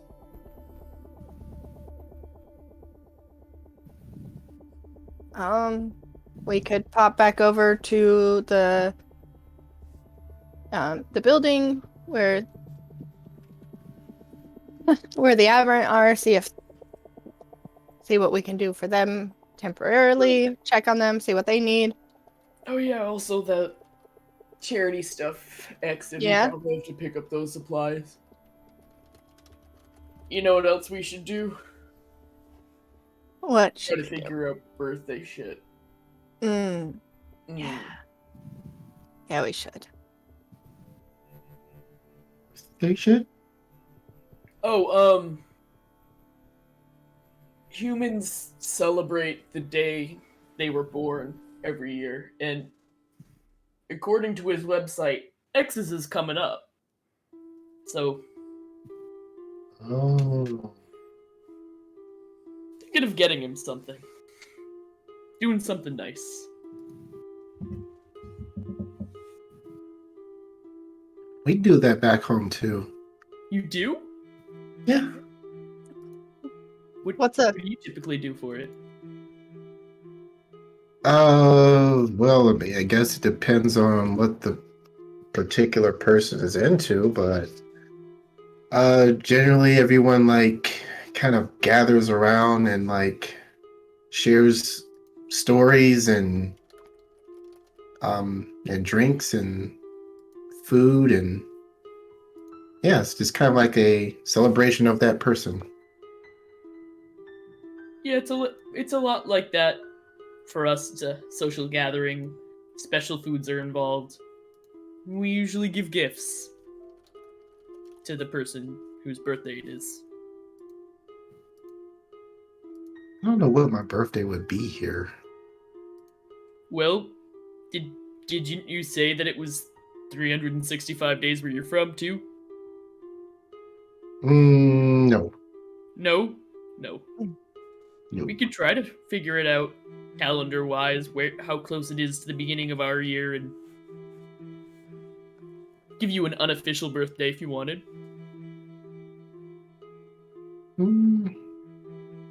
I mean, we don't have to go through all that trouble. Or Worth the trouble. I have another idea. You could just share my birthday, and then we could celebrate together. Ooh. But I don't wanna, But my take away birthday is from- kind of a long time away. You can share my birthday if you want. My birthday's in 3 months. I can share everyone's birthday. Yeah, You know what? Cal gives presents Yeah. every birthday. I think that's a great idea. I think Echo, that's it's your fair. Birthday. I like this idea. Is she asleep?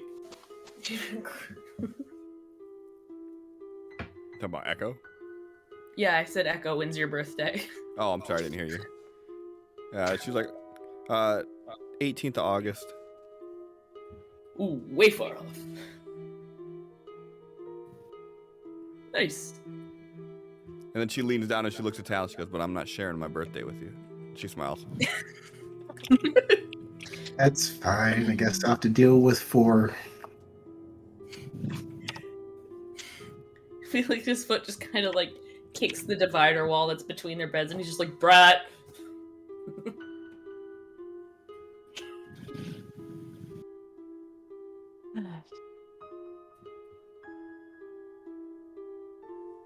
All right.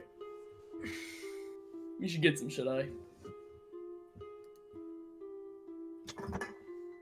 Good night, guys. You just woke up. Yeah, Yeah. why are you going back to sleep? I missed that. I thought we were heading. We were really laying in fucking bed, guys. I don't know. This was a weird night. So, coffee. Yes. Coffee. Yes. Fucking, I missed the whole we woke up part. I had gotten like we made it to our beds. Everybody got in their beds, and then I must have like spaced out for a hot second. We That need some more never hero happened. juice. Listen, I rolled a nat 1 on my notice for paying attention. Pretty standard, Megan. She yells out. Echo yells out to X. "Oh, chef." Would X be back by now from his run in the kitchen? Yeah, I assume so. Yeah, what's up? Is coffee on the menu? Coffee's always on the menu. Felix is... Felix deals with that. I don't drink coffee. You like the hero juice too? Just a little You don't bitter, have don't to you like think? it, Tal. No, it's great, Mr. Felix. It is so good. Felix is looking through the cabinets to see if there's like packets of hot chocolate. And would you look Don't at touch my that? kitchen. There is. X like shoes you I out. got something that I think you'll like a little better, Tal. He leans back over to Echo. He's like, put lots and lots of the cream and the sugar in it, because otherwise it's unbearable. I call Felix it is light and sweet where I'm from. That's the only way I drink it. Felix makes up the coffee and a single mug of hot cocoa, sets the hot cocoa down in front of Tal, and he goes, This one's much sweeter.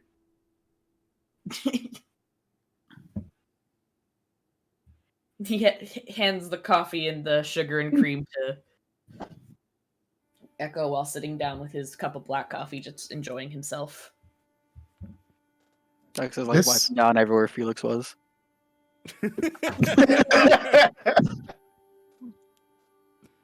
I swear to God, I'm going to intentionally sneeze on your food. I'm on the rude. phone. It's rude twice.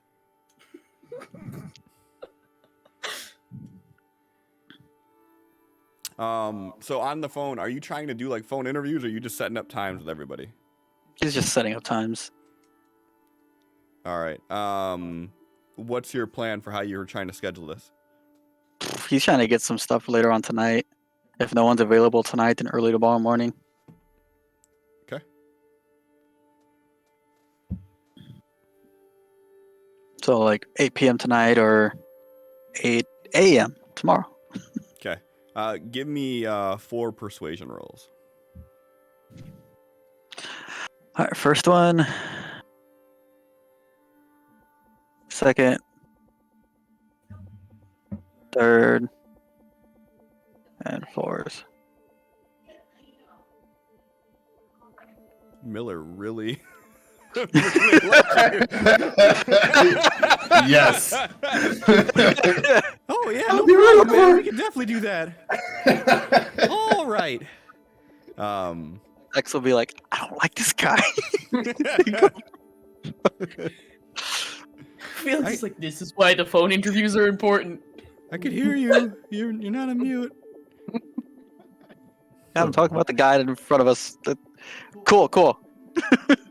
He goes back to talking.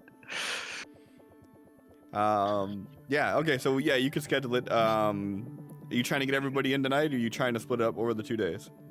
Let's split it up. Laura and Charles today, Jessica and Miller's tomorrow, so we keep them within their price range. Keep them in their price bracket. We don't want those scrubs Mm-hmm. intermingling with that middle tier. All right. All right. So by the time you get done doing everything, you guys get done eating breakfast, all that jazz.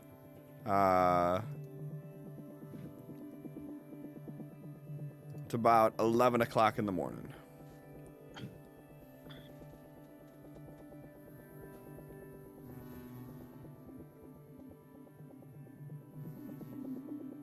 X will just be in So his it's room. checkout time. Did we end up back at the RV park? Where are we? I asked like 3 times and no one gave me an answer, so I was like, fuck it, we're gonna watch a movie right here on the side of the road. I Yeah, gave I- input. I thought. yeah, and then we just didn't RP out the driving because I was like, you know what? We at the RV park. It happened. We gotta check out now. It's 11. Okay. Sure. Cool. Sounds good. That's happening. Getting everything all cleaned up, checking out. You guys still see the demon hoof prints? Splatter of X's blood on the ground. Oh. What do I have to roll to see if I can clean up the blood inside the RV? What blood inside the RV? When he got teleported in? Oh, There's a gaping hole in his chest. yeah. I assume you guys probably already took care of that. Okay. I can't see you guys just sleeping and shit and like. Okay. Oh, Definitely. it's Stepping nice, through blood. like No. that fresh iron smell in the morning when I wake up.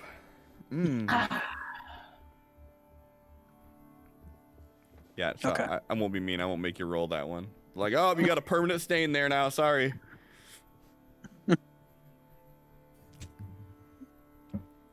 All right. So, interviews are over. Breakfast is done. Coffee is ingested. It's very important stuff. And Tal had a glass of hot cocoa. Don't know how that went. Went great. He loves it. It's the hero drink he should have had all along. I should have started with that one, huh? Yeah. Do you want me to start making you that in the mornings? Yeah. Keep the You got kitchen it, bud. clean. Yes, Dad. Okay, Grandpa.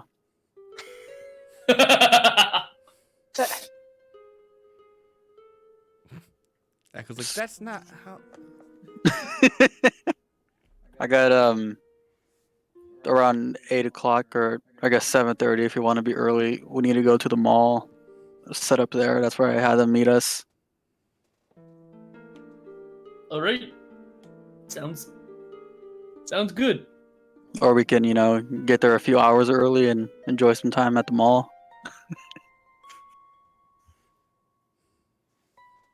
Maybe get Echo pajamas.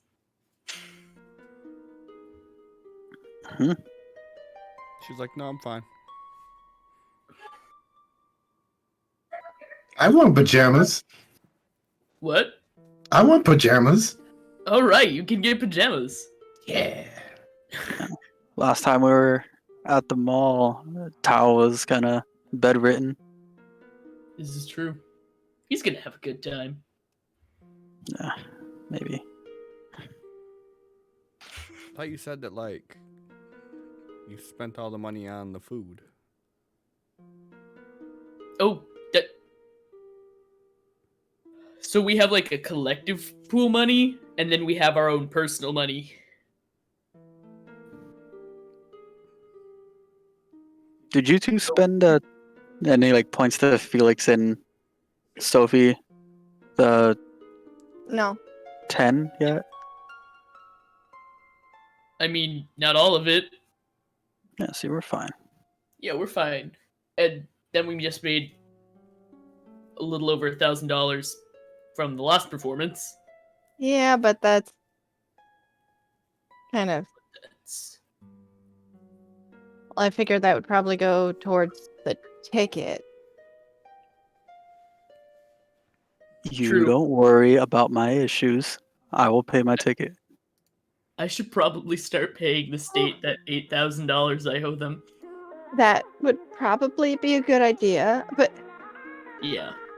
You guys hear X's phone go off? yeah. Ooh. Axel just like poke at it on the table. It's a text from a number that you don't recognize. Check it out. It's a picture of you jogging. Reply back. You couldn't have got my good angle.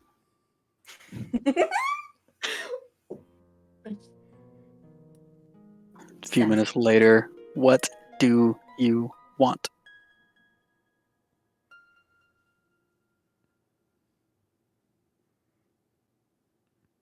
No reply. He's gonna go to his email on his phone, see if he got a reply from that. Nope. You do have 637 new messages. Lex is gonna go through like 3 of them, and then. Okay, that's enough for today. We can all take turns looking at that. No. Fine. Okay.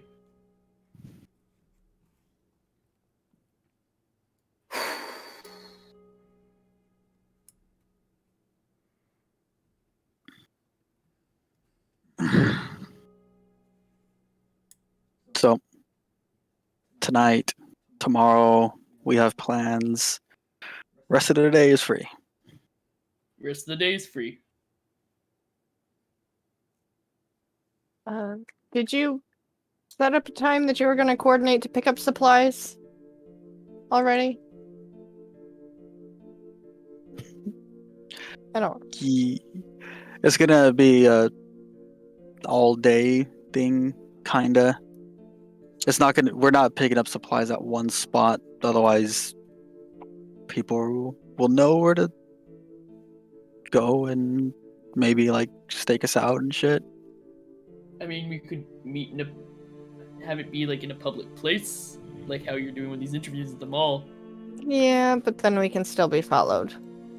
Not like this is a Stealthy vehicle. maneuver. Yeah, that's. The main reason I wanted to pick and choose emails is because I don't want there to be a fake email from some kind of cop or something and have him just wait at one of the places that we chose to rendezvous. All right. That makes sense. So all throughout Vegas, abandoned buildings or something are going to be locations, drop food off. We drive by like 10 minutes later, pick it up, head to the next spot. Mm-hmm. Oh, Felix is going to be now focusing more when he does his morning look through all of his news apps. He's going to be looking through like local Vegas news to see if anything of note picks up about either the murder of the Attorney General, is that what he was? Whoever he Yeah. was. The Order soon-to-be Attorney General, or the Essence ban, how that came into effect, all that sort of things. He's just reading all of the recent news articles in the air to see what's going on. Give me a research roll.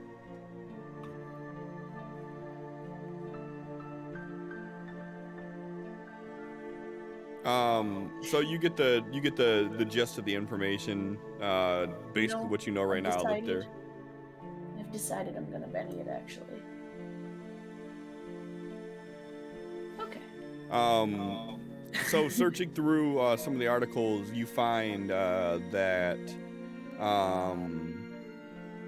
the murder of one of the people that was running for Attorney General definitely made headlines. All through the articles that you read, there are no leads on who the killer is. And that they basically they have it narrowed down between 3 candidates, none of which ring any bells to you. As far as the Essence ban goes, that's pretty much like anywhere that you're looking on it, you're finding like little like ads for it. And one correlation you make between the two is one of the attorney generals is actually putting out ad spots, who is pushing heavy for tougher sentencing against people using magic in public. And that is kind of his whole political stance, is that we need to have regulations on how you can use the essence, permits to use it, and to get a full like legislative regulation going for it. And as of the recent numbers that you look on polls, he is slightly ahead in the margin. All right. And were there any other articles of note? Define of note. Anything that seems relevant to the group or what they're doing? With an 8, there was an article that you found, not necessarily from a credible news source, but one that caught your attention nonetheless, that talks about an entire camp of aberrant that disappeared. And this article was written from the position of they figured out how to use their powers to teleport back home. Good for them. Yeah, good for them. Felix shares that information. Is like, well, at least it doesn't seem too much like it's out and about that everyone got out, or I don't really see anything that looks like we're being followed, or like they know what the hell's going on. I'm being followed. Do you share? Like, goes to his phone, shows the picture of him jogging. This is just the most recent one. So, has this happened before with fans, or is this new? It was like a month ago, and we did the whole aberrant reaching out with Tal. They figured out where we were just from where we recorded it, but How'd they get your number? I don't know. Right.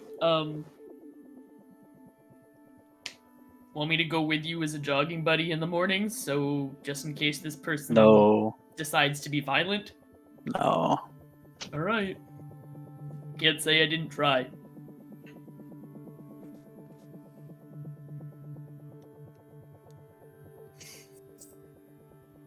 Should we be concerned about someone secretly taking pictures of you? No, they can do what they want. I'd Just figured say- out that I'm me, though. Yeah. It could be concerning if they are following when we get a call. Yeah, I could see that being problematic. In Mandarin, Echo says, "You should be concerned." And I'm concerned that he's not concerned. He replies in Mandarin, "Why do you feel that's concerning if he doesn't?" If someone just started sending you pictures of yourself doing things without you knowing you were getting pictures taken of you, how would you feel?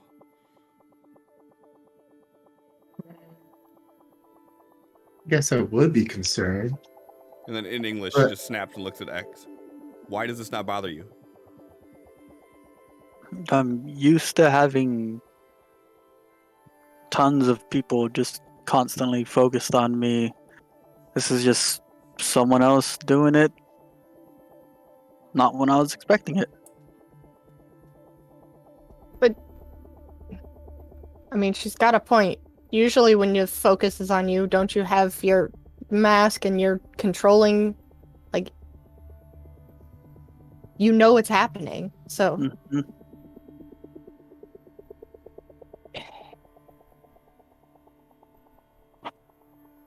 I'm Which- concerned, not just for you, but for all of us.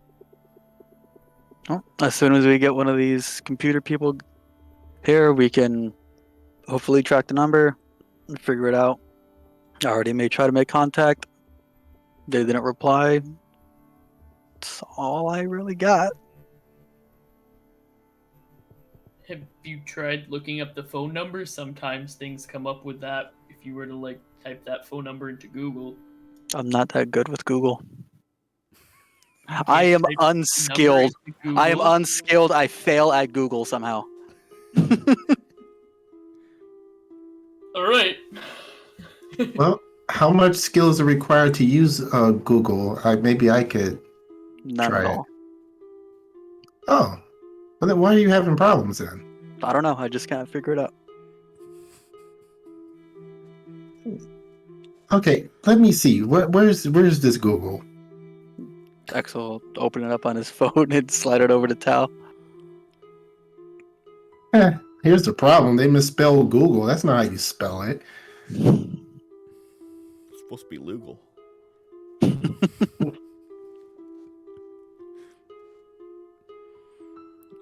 Anyways, what do we? It says search here. What am I looking up? The number, I guess. Yeah, sometimes you can look up who is the owner of a phone number just by typing it into Google. Doesn't Okay, it how do you- usually just work for like landlines though? I don't know. I don't do it that often. I don't think you can send pictures of landlines. Exactly. Like that's what I'm saying. Like if you search this number that is most likely a cell phone because a picture is being sent, probably not going to come up with any results because Then why are we doing this? I don't know. It was a dumb idea, okay? It was just a thought. I'll put Okay. the number in and hit search. Okay, give me a research roll.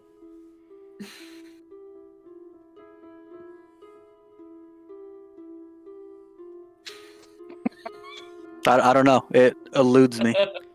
change the Um, language on your phone. So as you're searching for it, you see another ad for the Mastering Your Essence. And as you touch that ad, the phone locks up. And as you're like scrolling, it stops scrolling. It's completely frozen. Mr. X, I think the Google broke your phone because one of those ads came up and now it's not doing anything. X will take it back and just shut it down. Can't shut it down. It's completely frozen. And just toss it off the floor. Can I make an attempt at a repair roll on it? Sure. Give me that thing. I was hoping you'd crit fail and just snap it in half.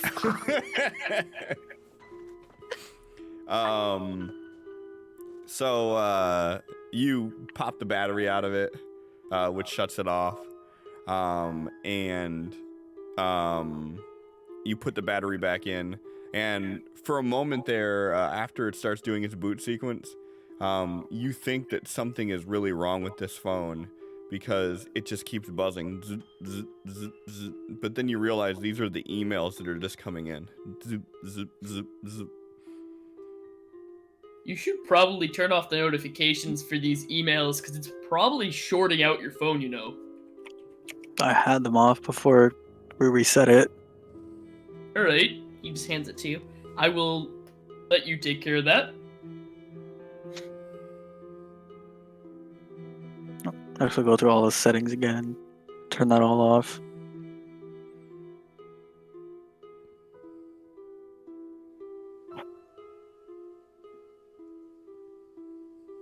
So yeah, I'll deal with whatever this is later. Alright. Is there anything you want to try to get from your apartment, Sophie? Like, you're the only one of us who still technically has access to your home. I do. Didn't the fire take, like, the majority of our complex? We didn't live together. That blew the fuck up out of your house. Am I misunderstanding how our houses work? Weren't these, like, apartments? Like, the building? There was one between the two of you. So his is safe? Oh. Well, I don't know. Why haven't you gone back and grabbed some of your shit then? Why are we living in an RV if we have places to go? Because someone mentioned RV, so we wanted to get an RV. Okay. Either way, do you guys want to get anything from your place? Nah, I all don't- that stuff's probably like repoed by now and just not. Speaking of, I should probably try to pull an insurance claim on that.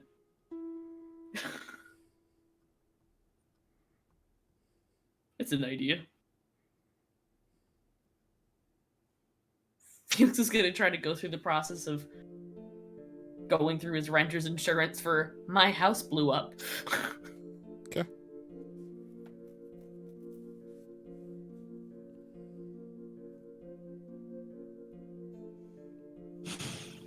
Where did we go after leaving the RP park? You haven't. I mean, we haven't. I'm pretty sure, like, we checked out. We're literally just sitting in the parking lot of the main office. Okay. Where to? I don't know, but this means that this guy followed us from wherever we were before to the RV park. That's good. Should we check on the RV for any trackers or something? I mean, we How could do you- try, but the odds of finding one, they I don't could know. be anywhere.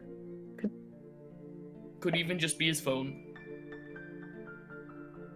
Yeah.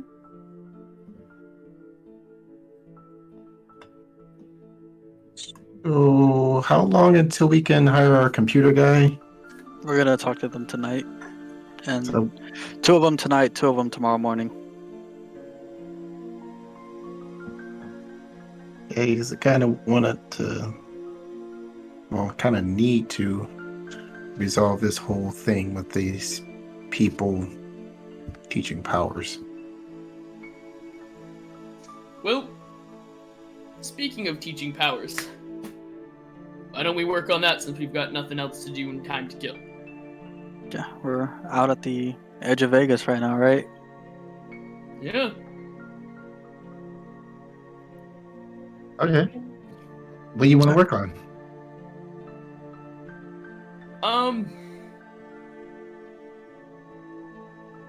I don't know.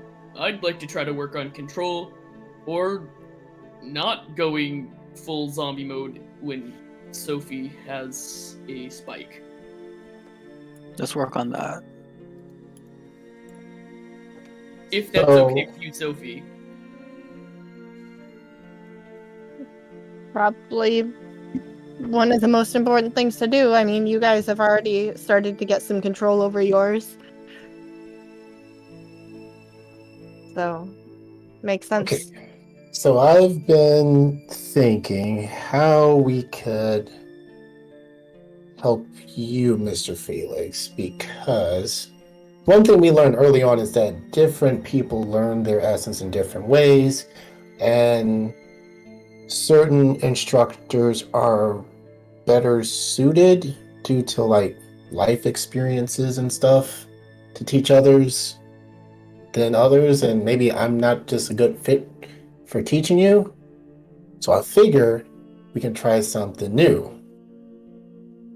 Miss Echo learned how to use her powers on her own without any assistance.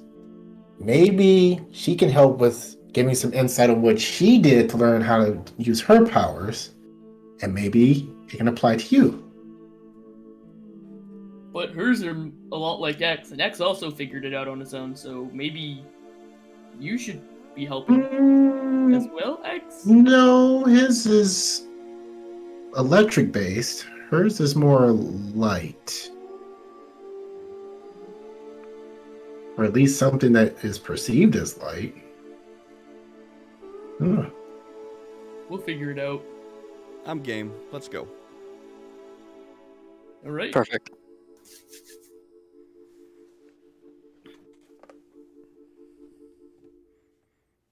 I mean, And let me know if you need a training dummy or anything. I can whip one up again. let's not. No? Okay. Let me know if you change your mind. I'll aim at rocks. It's a good start. Lex will get up too. I want to see him punch a rock. I'll probably break my hand. Let's go. See how this is helping.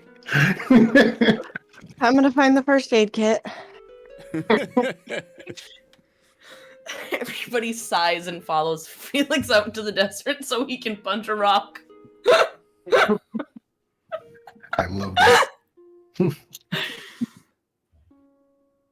So, I don't want the focus to get lost on me again, because I know I'm very bad at controlling, but I can pull mine out. We haven't had Sophie really figure out how to do that yet, have we? And Well, Of your own volition? my thing though is Miss Sophie really isn't so much a threat with hers, so much as you are if you don't know how to control it when she's around. Like, even if Sophie learns how to pull hers out at will, then the focus is back on you and what's going to happen to you when that happens. Correct. Also, Yeah, how am I gonna learn how to control myself with her essence and... Sorry. Yes? unpopular opinion, but like, as I suggested before, hers needs to be done on people. Whether you agree with me or not, you either do it on people to try to control it, or you have to do it on these people to try to control it. And if you fuck up on them, it's much worse than if you fuck up on Joe Blow on the street, because you can at least tell yourself that maybe they were a bad person. or I can just have willing participants rather than just unsuspecting victims and just leave them to deal with the consequences on their own. Like, That sounds better. I don't want to get That's fucked me. up because you don't know how to use your powers. So, then go away. You don't have to be a part of it. your willing participants are going to be Felix. And from the sound of things, it doesn't go well when this happens with him. But we've only done this in situations that are high stress situations. We don't know what it would what's going to happen alternatively. And you guys are so concerned with that me going into like attack mode, you can restrain me before she even starts if you want. X will head back to the RV.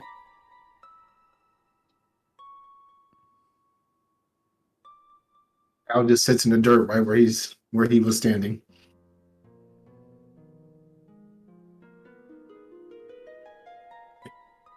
It'll be fine.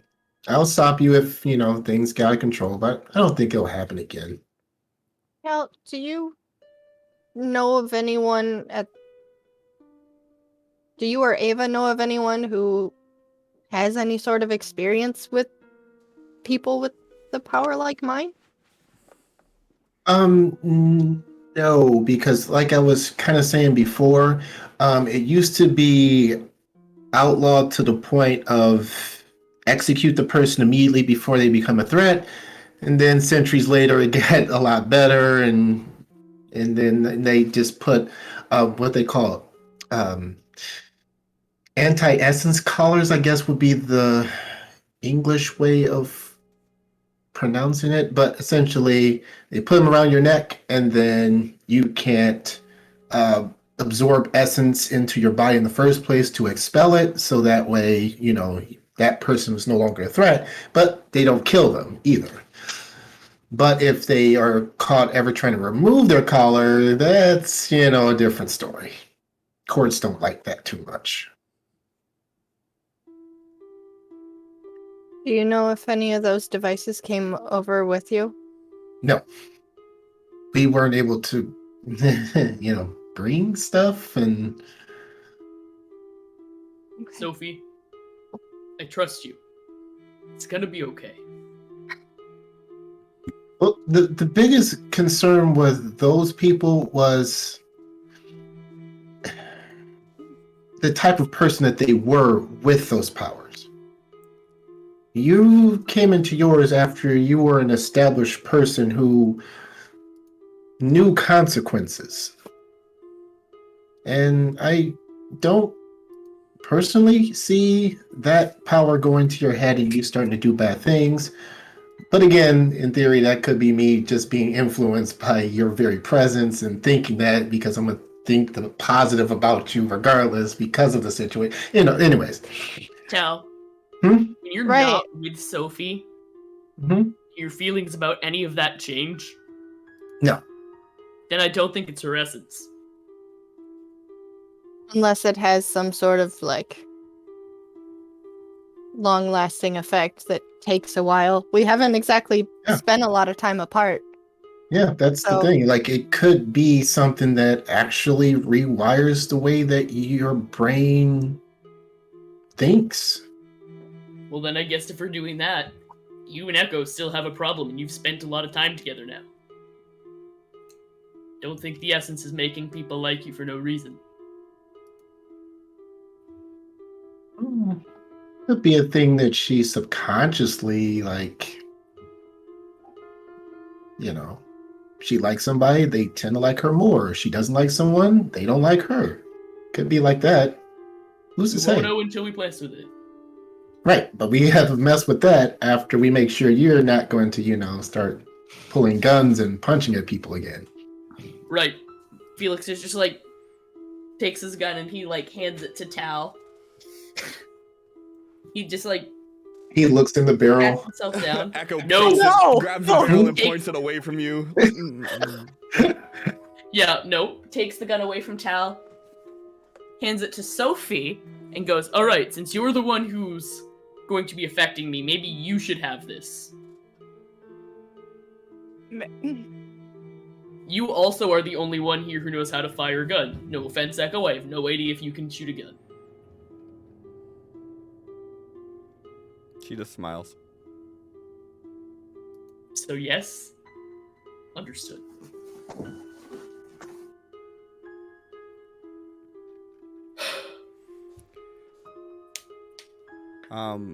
If you want, I can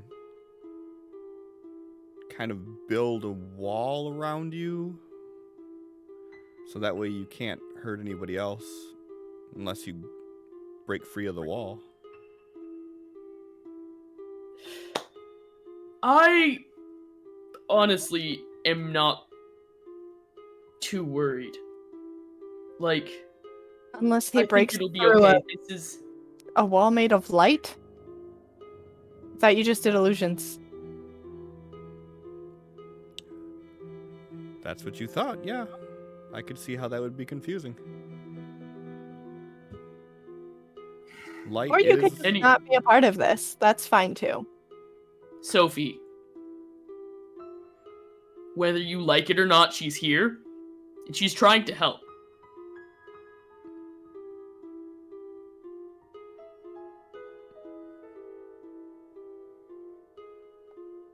Yeah, Miss Echo, if you can make some sort of containment, I guess that would help. Will it be clear so they can at least see what's happening? And would the essence go through it so she'd still be able to affect me? I've never tried that exact scenario, but I know that I can build a barrier that's pretty hardy. It is see-through, yes. Alright. Well, how about this? You prepare to put it up, and then if something seems like it's going wrong, trap me. Does that sound good? I mean, if it's alright with her. Because apparently, I have no place here for some reason. I'm not quite sure how we got off on the wrong foot, but, you know, if there's something you got on your chest you want to get it off, feel free to share with me. We're adults. We can talk.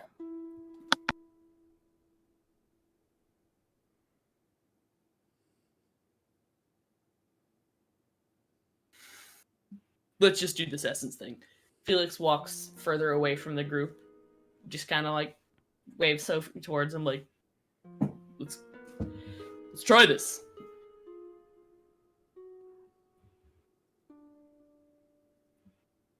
I don't even know what to. The There's feeling that no.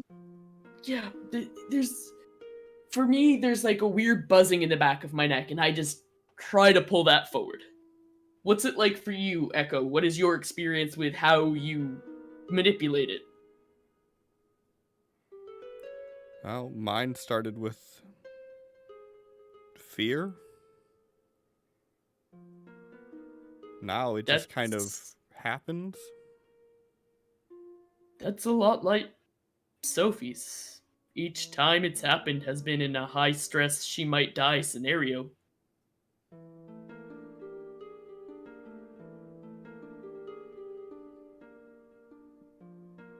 Mine's more of a protective instinct. It's when everybody else is in danger, and I'm trying to pull it out to protect everyone around me. Yeah. Mine could be said about that too. I don't know. It's really weird. I know it hasn't been long, but I feel like this is something that I've had in me my whole life, even before the whole thing started. But now and she just kind of holds her hand up and it glows.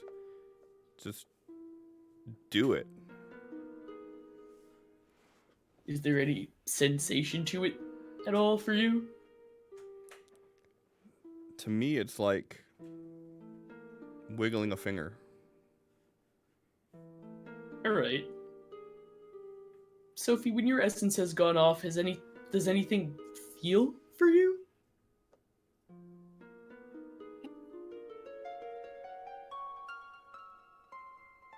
I don't know. I don't know how I would identify it as something different because of the essence or just something different because of the situations that I've been in. And it's not like there's a visual representation of my essence that I can just, like, even know if it it's doesn't have working. to be, but I can definitely tell you it's working. It has a smell.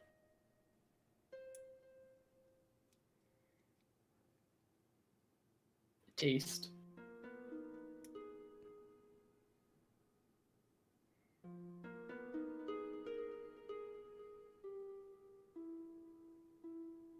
Maybe you could try to meditate on it. I don't know.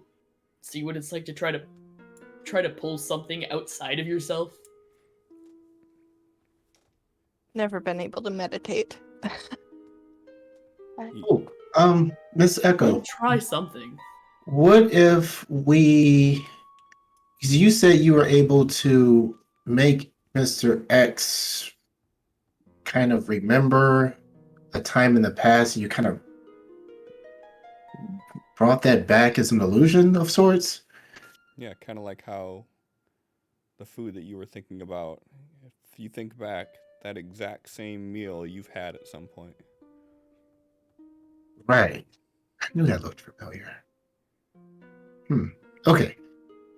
What if you bring Miss Sophie back to a time when her essence was going off?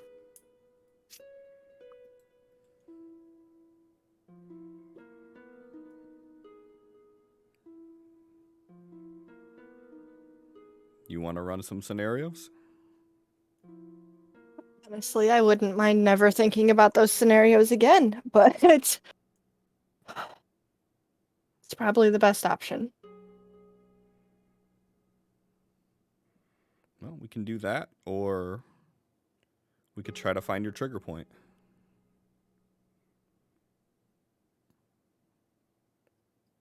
What do you mean trigger point? Is yours fear? Is it Oh. protection? Is it some stoic response?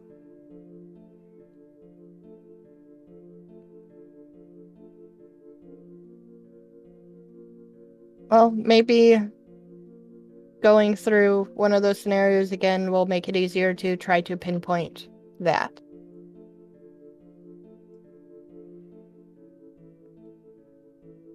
All right. Think about one of those times. When's the time that you used your essence and you noticed it had a great effect on the people around you?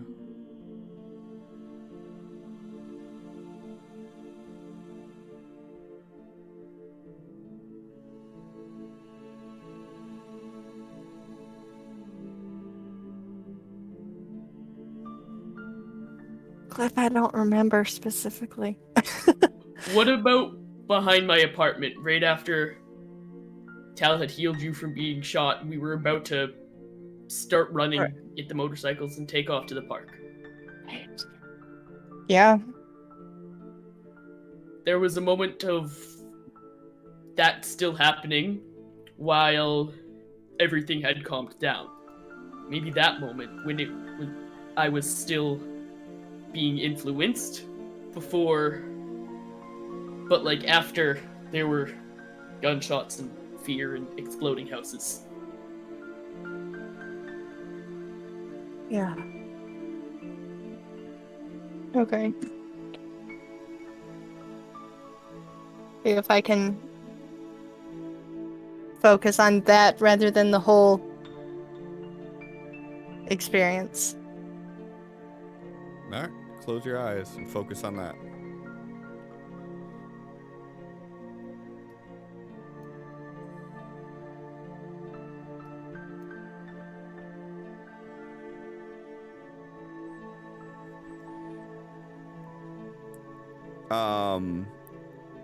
And as you close your eyes, you start focusing on it. You start to hear the sounds from that night.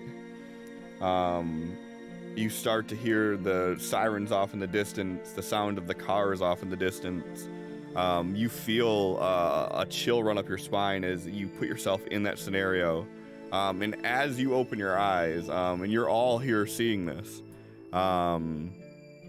you're all seeing basically Felix's apartment at this point. But you're not seeing any of yourselves there. You're just seeing like each other live in this moment with this illusion surrounding you.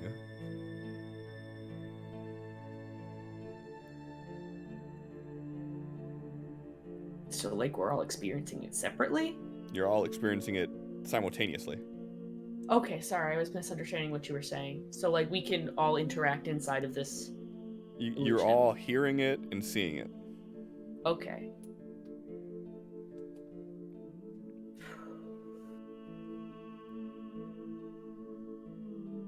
And you said that you're focusing on the night that the apartment blew up? Yeah. And are you doing it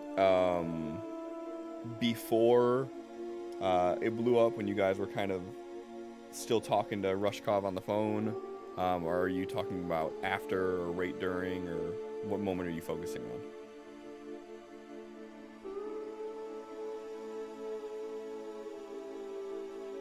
on? Sophie would be trying to focus on after the fact when Felix was still keeping himself between Sophie and anybody else and still being very close to her.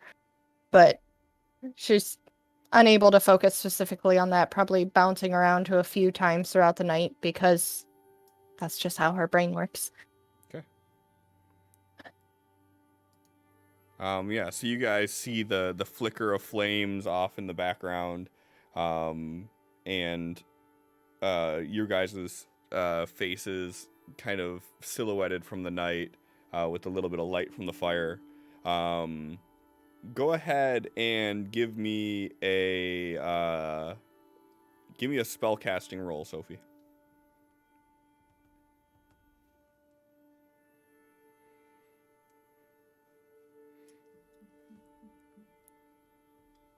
So I did have an automatic success She does. from Fate. from fate. Is this From your first ours. roll? It is. Yeah. Okay. I think it is. Okay. All right, then.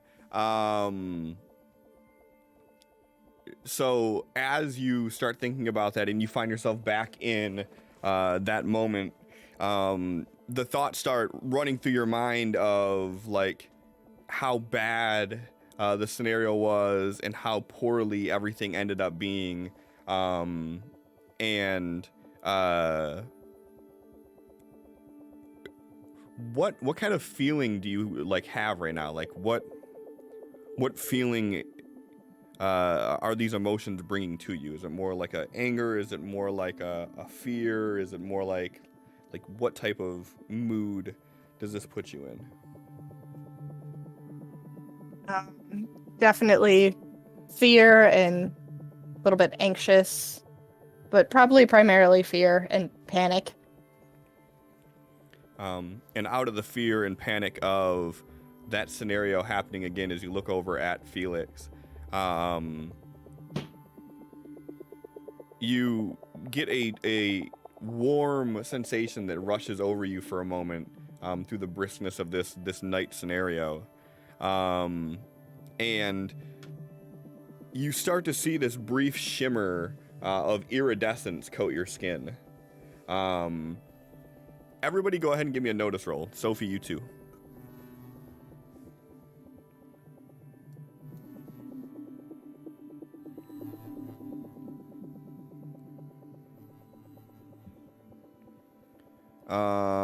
Everybody but Felix.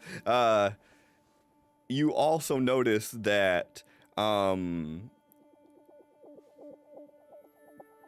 similar to the flames that are addressing the background, you're seeing this sort of displacement, almost like heat waves coming off of Sophie, but they have this shimmer of iridescence to them.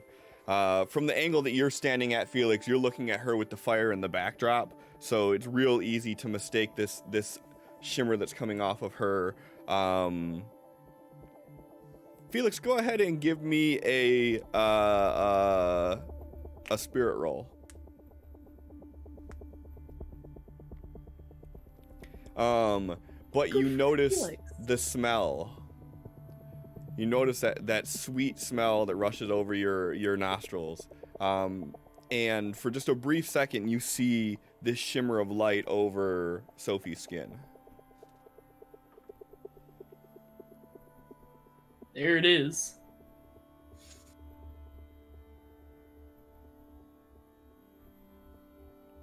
Felix, try and focus on something else, like baseball. Like think about baseball, not Miss Sophie.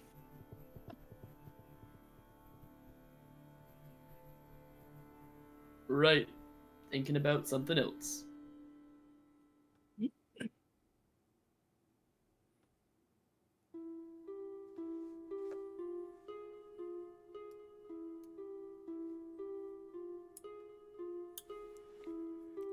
Hotshot, think fast.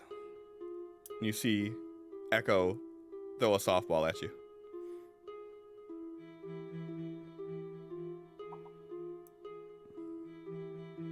I snagged that shit. It goes right through your hand. Only light.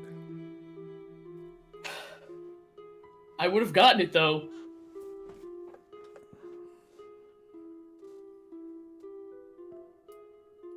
Okay. Mr. Felix, whatever Miss Sophie asks you to do, you have to tell her no. Miss Sophie, ask Mr. Felix to do something.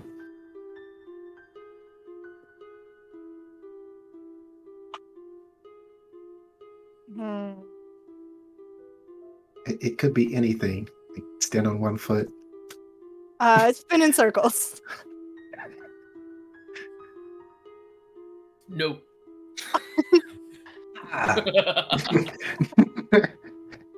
Echo starts spinning in circles.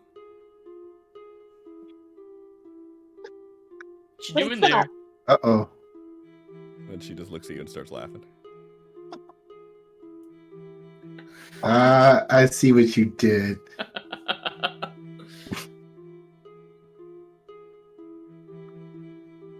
It's pretty good. But you did, Mr. Felix. See? Well, she didn't say Simon Says. Who's Simon? It's a child's game on Earth. Don't worry about it. So if I say Sophie says sit down, is that gonna work, Felix? Maybe It's not Simon yes. says.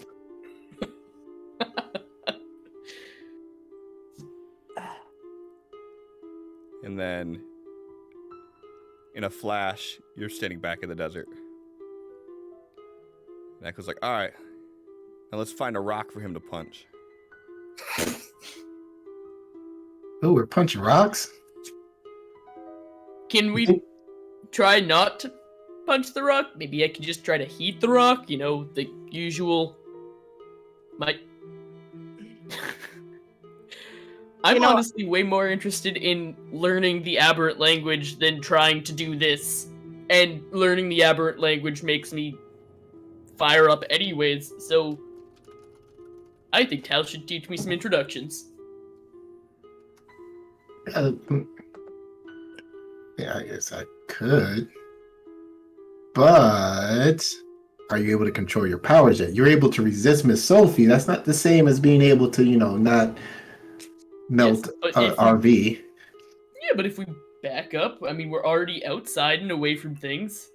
If everybody gives me a good distance and we start working on this, I don't see why it should be an issue. Plus, if I start heating up, I can try to pull it and work with it from there. Right? In theory. Okay.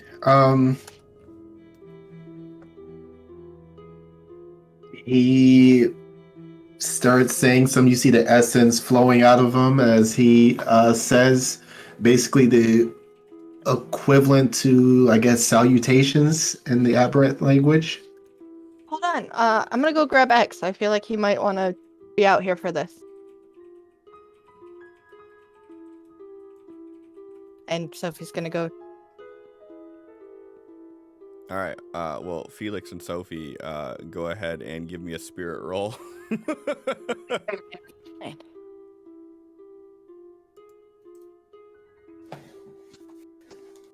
What just happened? I cleared the rolls.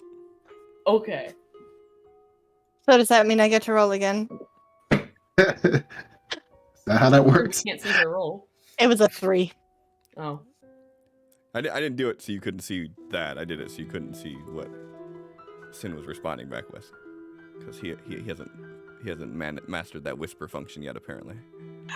If someone whispers to you, it should automatically be a whisper.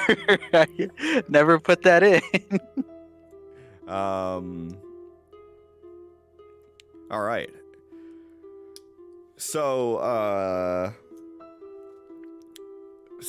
you guys notice that this shimmer on Sophie begins to grow stronger and stronger after Tal says the little introductory greeting, to the point that her skin is shimmering with colors, like a rainbow washing over her.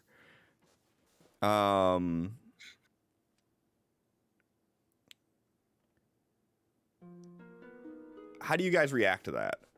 And actually, before you do that, how do you guys react to that?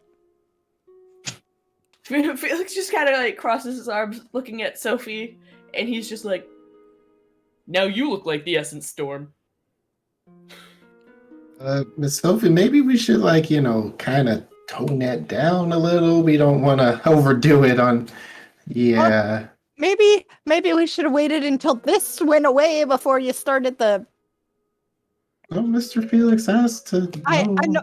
Yeah, I didn't really expect this either, but I'm not usually. Well, Shiny. it's doing it now. So Yeah. shiny Sophie's here. Try to do something with it. What's going on? Speaking the aberrant tongue kind of sets off essence sometimes. Yeah. So As you're looking at her, okay? you're seeing her eyes glowing brighter than you've ever seen them, and her hands are emitting light. Oh, right. Oh yeah, and when this happens, you feel really tired. But Okay. also really strong. Or at least I feel really strong. I could lift some heavy shit. Miss Echo, can you think of a calming thought? Something that typically brings you peace and just kind of hold on to that feeling? She closes her eyes and you hear her just kind of like, and you see this box appear around her. Uh-oh. She's locked herself in. Hal's gonna go up and knock on it. Give me a notice roll. Just Tal or everybody? Oh, anybody can do it if they want. But Tal was the one that was important too. Okay. I won't then.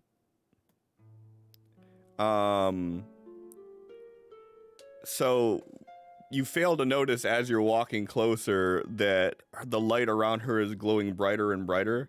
And around the time that you knock on it, she opens her eyes and her mouth kind of goes agape. And as she does, light bursts out her eyes, her nose, and her mouth, as she kind of lets out this scream at you.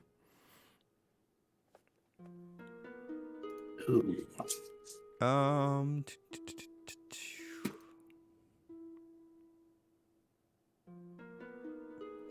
Oh, this was a bad idea.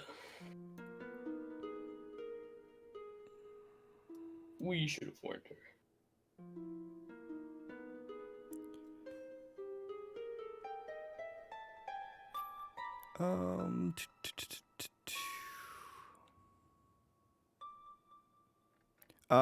Tal, give me a agility roll.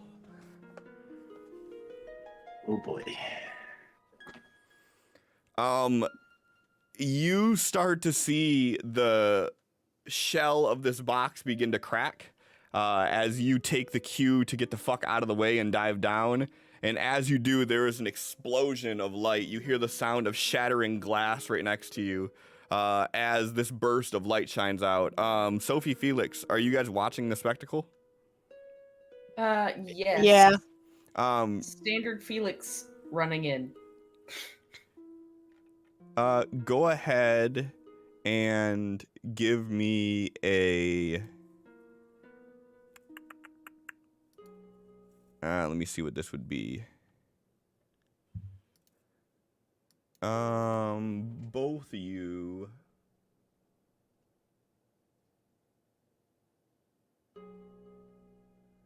Give me vigor rolls, please. And actually, with a 22, that'd be with a -2. So you're both good on that. You have to shield your eyes from the light. It gets so bright. It's blinding. Are you still trying to rush in, Felix? Yes. So as you're rushing in, you're feeling heat.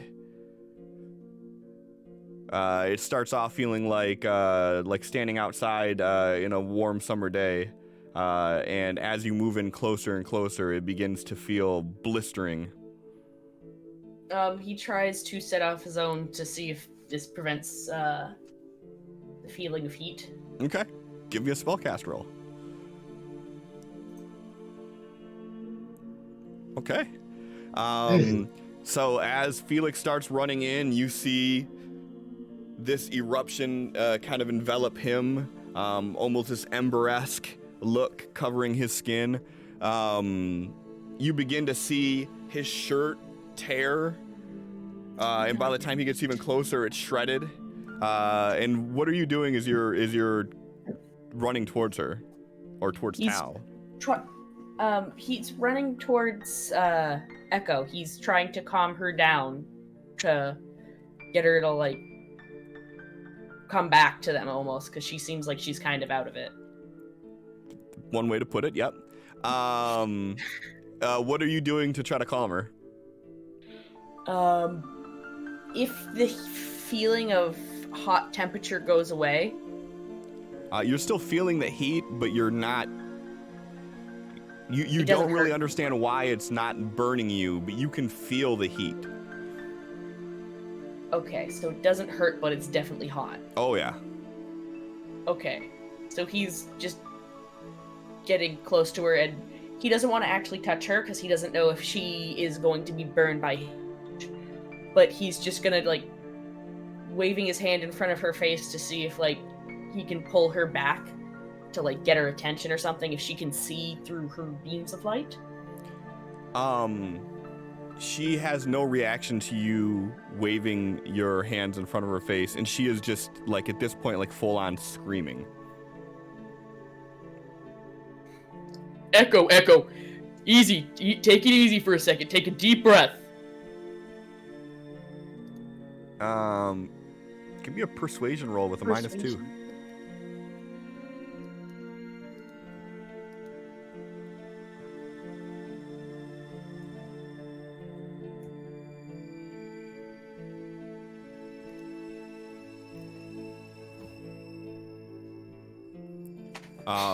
And she's not saying anything. She's still just screaming. She's kind of like looking blankly off in the distance. And you're noticing that she's getting brighter still. Tal, what are you doing? You dive out of the way of this. What happens afterwards? Yeah, he rolls over and sees what's happening. And he's seeing what's happening to Felix as he's trying to get closer. And he just starts yelling like, "Miss Sophie, you have to calm her down with your powers. This is what you do. You can do this." Okay, I'll try.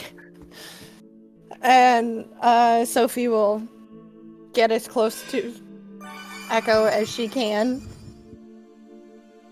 without letting her clothes start to melt or burn off. Just throw that out there. I mean, is that really a thought that she has right now in this moment? Not about the clothes, but she Okay. doesn't want to have the pain of the heat distracting her from trying to help Echo. We don't want any heat metal issues.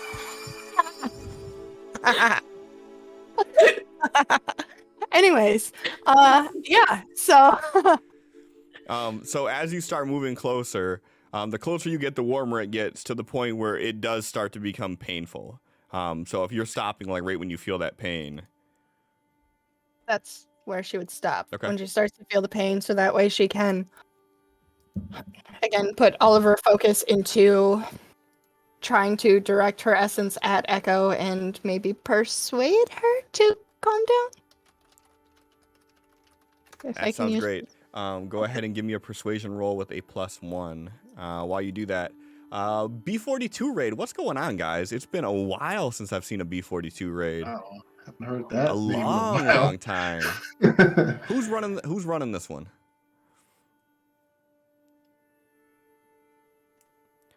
Who run it?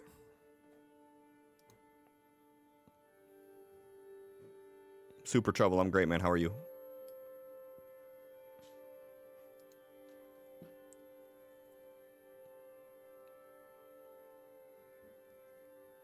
The Balconator? Balconator?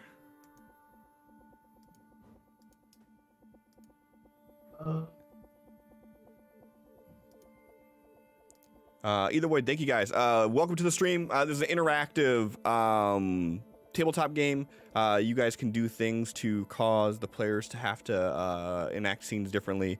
Think of it like a improv show that you have input in. We are telling a narrative story that constantly changes. No pre-planned scripts, no plans whatsoever, really. And we kind of just go with the flow that happens here. So thank you guys for showing up. I know how the raids usually go. Usually move on to someone else afterwards. If that's the case, I appreciate you hanging out here for the little time that you do. If you like these kind of shows, give us a follow. We do this every Thursday at 8 p.m. Eastern. This is episode 21, so we're going on half a year of this campaign right here. And as I said, you need channel points and whatnot to interact with the stream. Buckner, thank you for the follow. So Sophie, as you come closer and you begin to try to calm her down,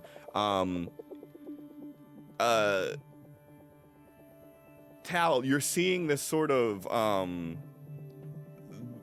mesh of like the effects that are coming off of Sophie and this kind of stream of energy and the light hitting it, and you're seeing the light hitting her essence and bending around it, and there's this like bubble around her for a moment as she's talking, and you're seeing Sophie's iridescent form begin to mesh in with the light and move closer, and I'm gonna go ahead and do a +2.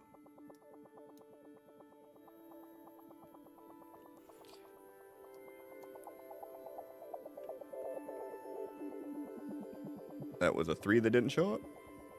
Okay, why isn't that showing up? All right, 5 + 2, so 11, 12, 13 she rolls. And as you're saying her name and you're trying to calm her down, you see her look towards you, and the beam of light begin to die out in her eyes for a moment there. And she just locks eyes with you, and she just has this look of fear of the loss of control that she's experiencing right now.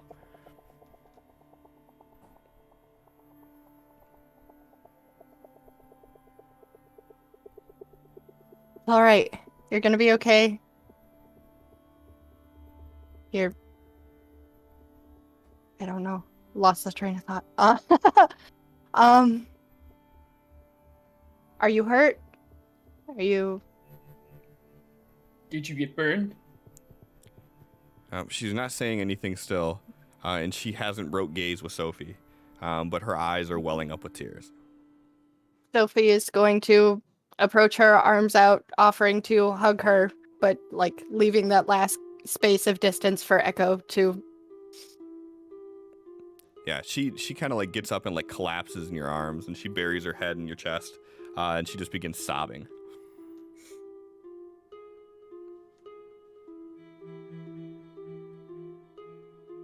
Okay, you're safe. And because you were able to help me, I was able to help you.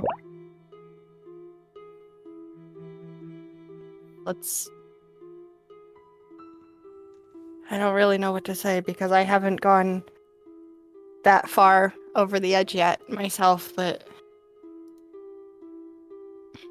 you're safe now. It's gonna be okay.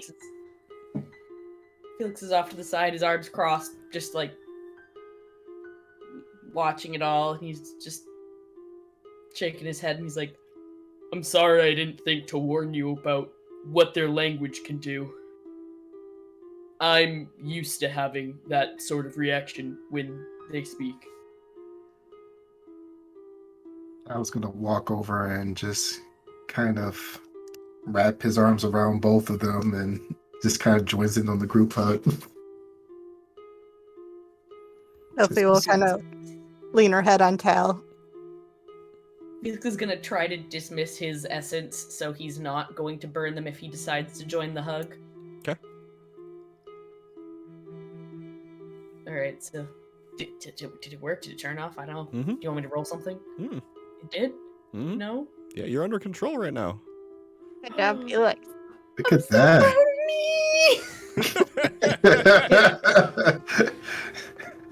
He's just kind of like going like this to like see if he can sense a heat difference on his arm, and then he goes in and he hugs everyone. Yeah, you guys can feel the heat from his skin. He definitely has like a fresh out of the sauna feel to him.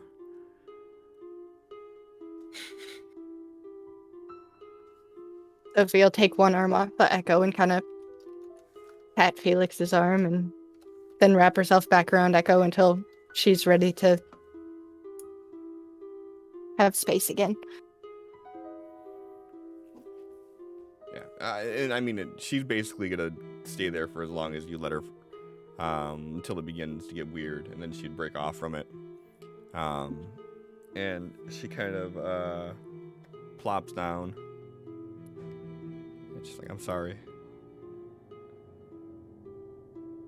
I'm Don't be sorry. sorry. Dude, Nobody I got called up a hurt. taxi. Yeah. You're good. I've hurt people. Like, I've burned Sophie. Did you blow up a taxi or melt a van? Or was it both? I mean, was it? I thought it was a taxi. No. Brent had rented that, so it was a van, and I did melt/blow up the van. Yeah. And then there was the time where the first time I was experienced Tal speaking, and my just temperature got really hot, and you had touched my arm, and you burned your hand. Yeah. Felix, give me a persuasion roll.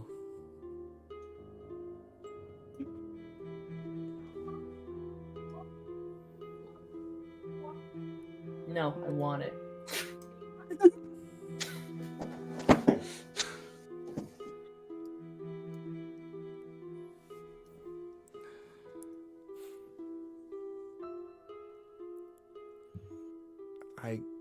I could have killed you all.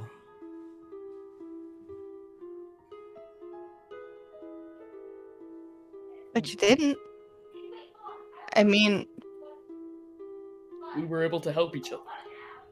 I'm lucky that you threw off heat like you were the fucking sun, but since I have heat-related powers, all I had to do was put on my essence and you couldn't hurt me. That's why I was able to get right up next to you.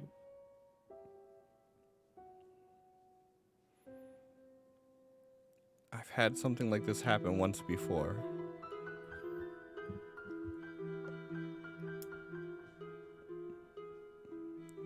And Oh?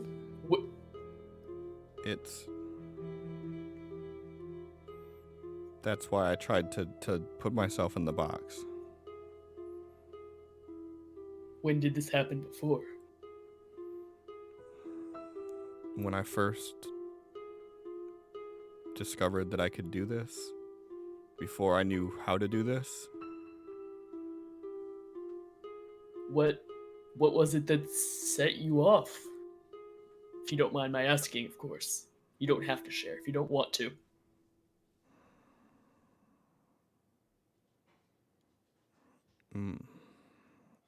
My father. Felix just instantly just like grabs her into a hug again.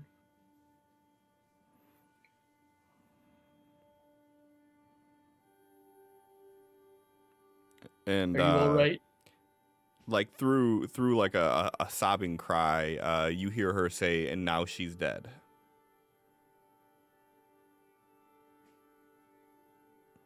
He's just holding her tighter, trying to comfort her in any way possible. I'm so sorry that we made you live through an experience like that again.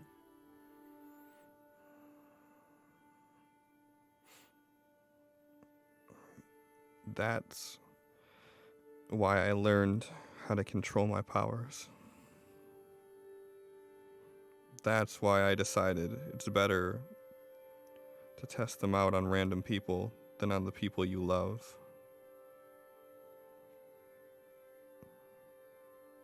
Because I know what happens if it goes wrong.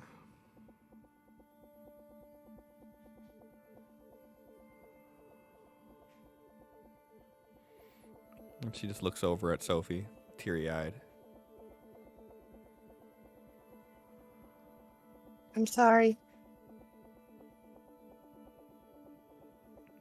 I guess I've just started assuming the worst of people after some of the stuff we've been through. Well, you have the right to assume the worst, because I am the worst. Because of something you didn't have any control over? That's not fair to you.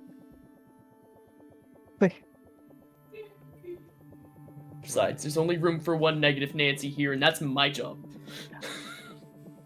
I was say, if you're gonna, you can't start blaming yourself for things out of your control. That's Mr. Felix's job.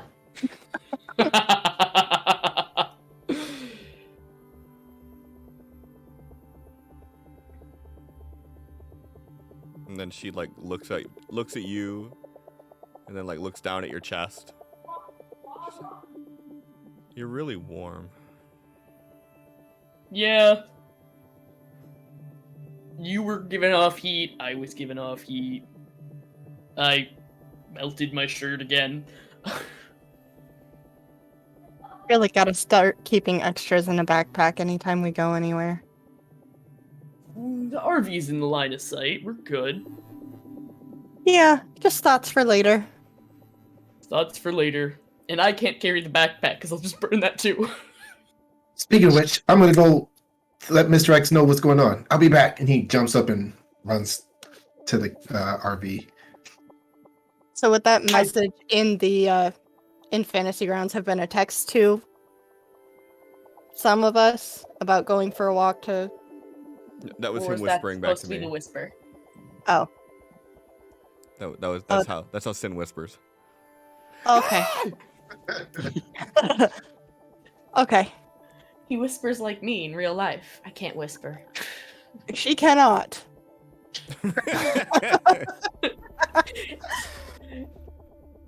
It's literally just essentially the same as my normal voice, but without air over it. This is exactly how I whisper. You're doing it wrong. I have to really think about it. And it takes a lot of effort to think about doing it right. And then you forget what you're trying to whisper, and then it's like, wait. It's just not worth it. I can't whisper. You two are absolutely amazing. What? What? Complex concepts of whispering. You don't Is- have ADHD, clearly. Is X within like range of Tal being able to find him? Probably. Okay. Then he does. X, Mr. X. Great news. We had some breakthroughs. Oh. Yes. So we got Miss Sophie with Miss Echo's help to figure out how to activate her powers, and Mr. Felix resisted. So, that's good, right? Yeah, he has some self-control. Yeah, it's like I think that's like part of like fixing their shit or whatever. And so then Mr. Felix wanted to learn like an aberrant greeting, and like I totally didn't think about the fact that Miss Echo has not. We haven't tested to see how sensitive she is to our language. So I spoke. happened? Well, see, I gave a greeting to teach Mr. Felix since he asked, and then she had a reaction, a very Is she okay? she's fine now X physically. is gonna start running Um over there. well, it's fine. She's fine. They He's give no taking. give them time. Give them time. No, this is a good thing. Wait. This is a good thing He's because he's gone. Miss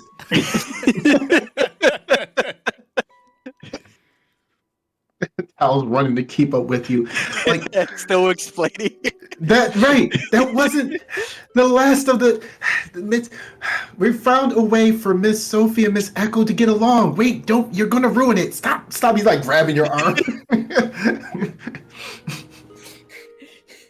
Okay, so what I was telling you is she had a reaction, little bit, not a big deal, and then like Mr. Felix like started doing like his like her thing, and like because there was a lot of heat, and so he matched his heat with her heat, and they both had like heat, and then they were like coming at each other and everything, and then like I told Miss Sophie, like, hey, look out, like, you got this, you can calm her down because you have that ability, and she did, because, like, she got the hang of it. It's so cool, like, both of them, like, big breakthroughs. Anyways, so, Miss Echo was able to calm down because of Miss Sophie, and I just let it, I didn't want to intervene, I could do stuff, but I was like, this is their training, I don't want to do anything, and then they hugged it out.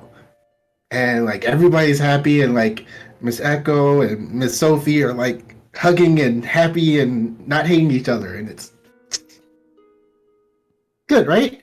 X takes off running again. It sounds even worse now. Excuse you. Is Echo still hugging Felix? They're not hugging at this point, but she's standing like right next to him as they're talking. His bare chest, Yeah, him all standing there, all sweaty and bare-chested. glistening. Rippling muscles and all. Yes. X is gonna like He's got his hand like behind his head. X is gonna run up to Echo and like grab her by the shoulders and like kind of walk her away from the other two and like, are you okay? And he's gonna like look her over. Yeah, I mean, you can tell like she'd been crying. She's like, yeah, I lost control. Oh, these fucking assholes do. It's fine. It's fine. This is. I think that we all.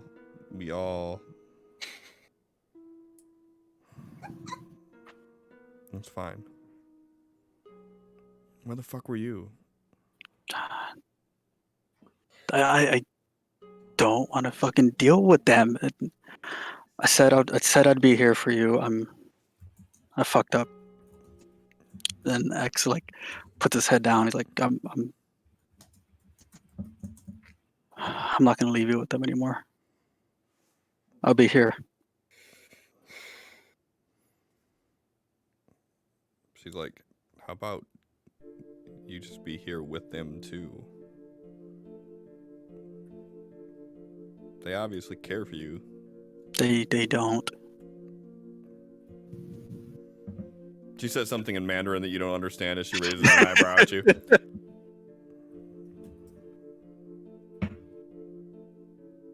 And she puts her hand on your face and she goes, they do, you idiot.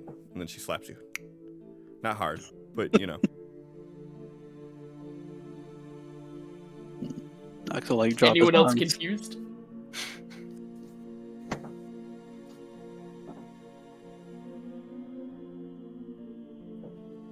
A weird night.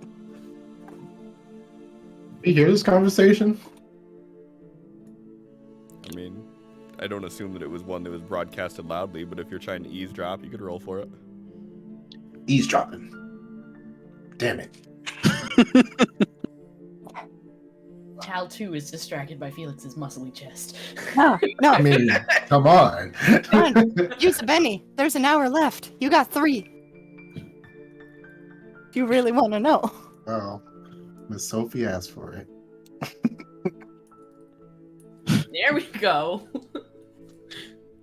Sure, you pick up enough notes to get the gist of the conversation. What do you mean we don't care about you? I didn't mean you. Oh, okay.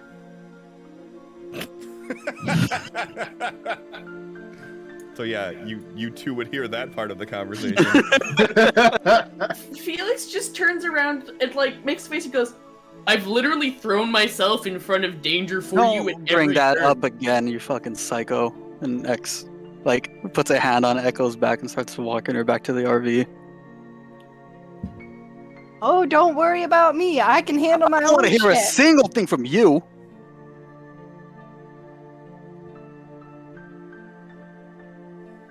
The one time you get inconvenienced, and rather than talk to the people that actually did it, you throw me under the bus?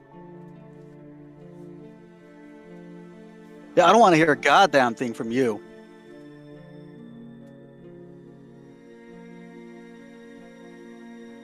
She kind of like looks at you and she's like, where the fuck is this coming from?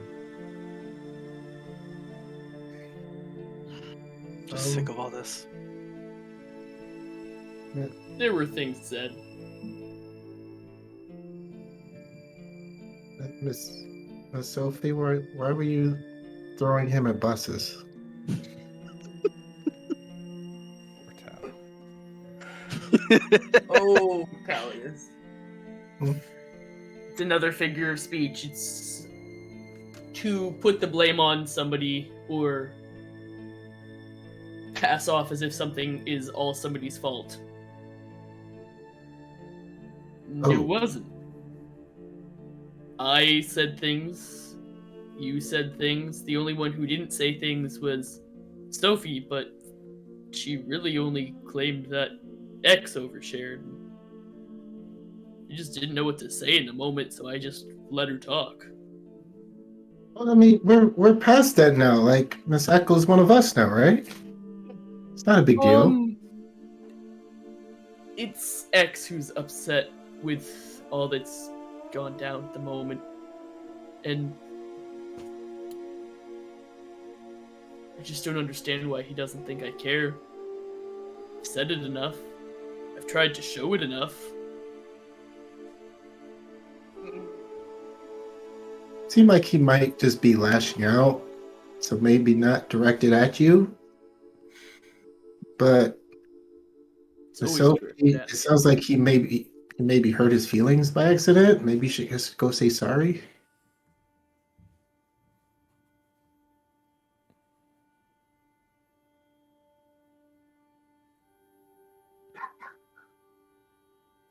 Or not. Yeah. Felix is walking towards where they went. I don't think now's the best time, but yeah.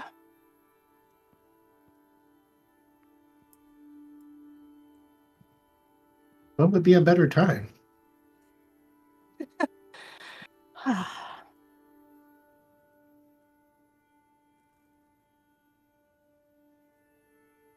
Just not now. I mean, when I'm not feeling the best, you don't make me wait. You fix it pretty immediately.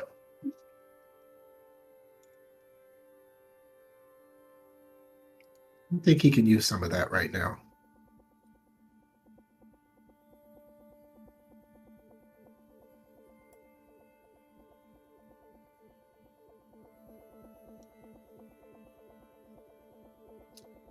I know it's a little difficult, like us cool guys like me and Mr. X were a little hard to read, but definitely tell he needs it.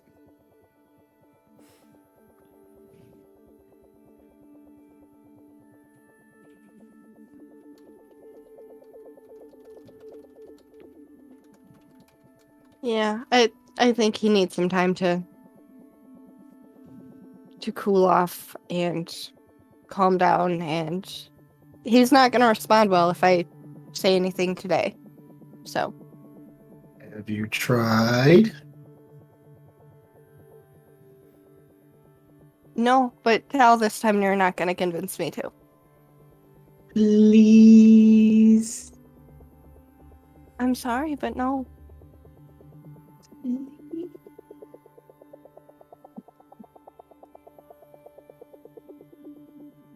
Next time I have pocket bacon, I'll share half of it with you. One-time offer. As tempting as pocket bacon is. It is, isn't it? It really. Oh, things I never thought I'd say. I really think that now is not the best time to try this, and it's gonna take some time, and I don't know how long it's gonna take. So how will you know when it's the right time? I won't, but I do know that it's the wrong time now.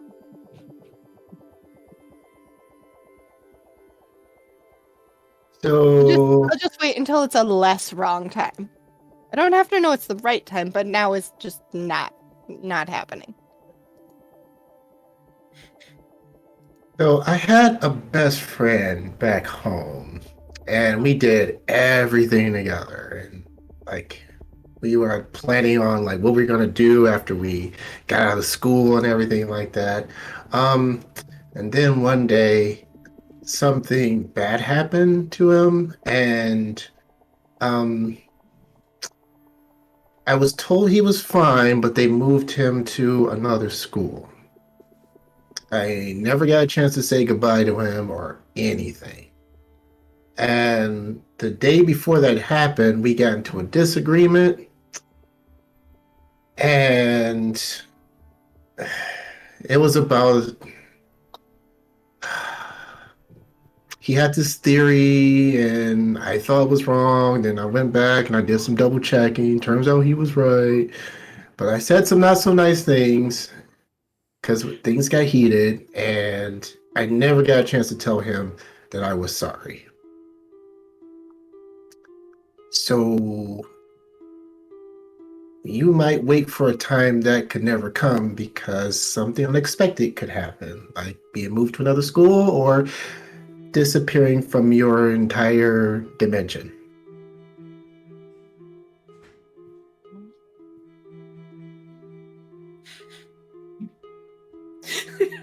Straight facts. Not that Felix is there to give input at this point. What if I shoot for like 3 days? It's not today, and it's not some undetermined amount of time in the future. And I'm pretty sure in the next 3 days, it'll be fine. Sure, if you can give me a logical reason why the delay. Because sometimes when people are mad, it doesn't matter what you say, they're not going to hear it. And also, when you get called out for something you've done, it doesn't sound like a very sincere apology if it's immediately after somebody has to tell you what you've done wrong. So you don't want to say it because you don't believe that you should be sorry. That is not what I'm saying at all. I'm saying that if I apologize now, he's going to think it's only because he said something, and not because I know he's right. Did you know he was bothered before he said something?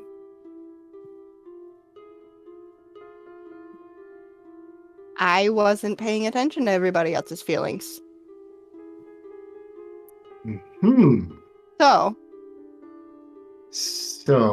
my point is that it wasn't like you were aware that something was wrong and you ignored it. It's that it was brought to your attention, and now we wait for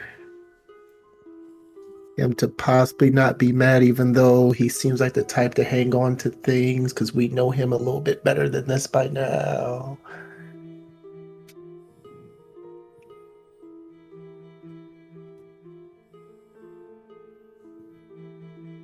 I'm not doing it today. It's not happening. Fine. He starts walking back to the RV. So he's sitting in a lawn chair eating chips. You're like, where did you even get that? It's just not gonna happen. Sunglasses.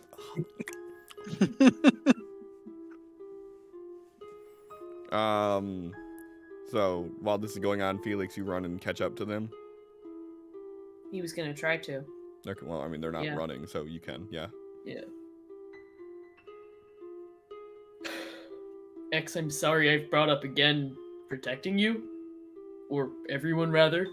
And I know it's a knee-jerk instinct for me to try to throw myself between others and potential harm. What I'm trying to say is, I've said it before and I'm gonna say it again. X, I do care about you. I do consider you my friend. I do consider you my bandmate. We're Like, yes, stuck we're all stuck in together. this. If we weren't stuck together, none of us would know each other. We could have met. We lived 2 doors down. Sure, we hadn't met yet, but we both have bikes. There's only one place to park bikes. I've heard you playing your music before, and I've been curious about who was playing it. I never acted on it. I had talked to Steph outside of your apartment before. It was gonna happen eventually. Maybe things would have been different if we met in a less intense scenario. But what I'm saying is, we may have been thrown together in a crazy scenario, but that doesn't stop me from caring about you, wanting to make sure you're okay, not just physically.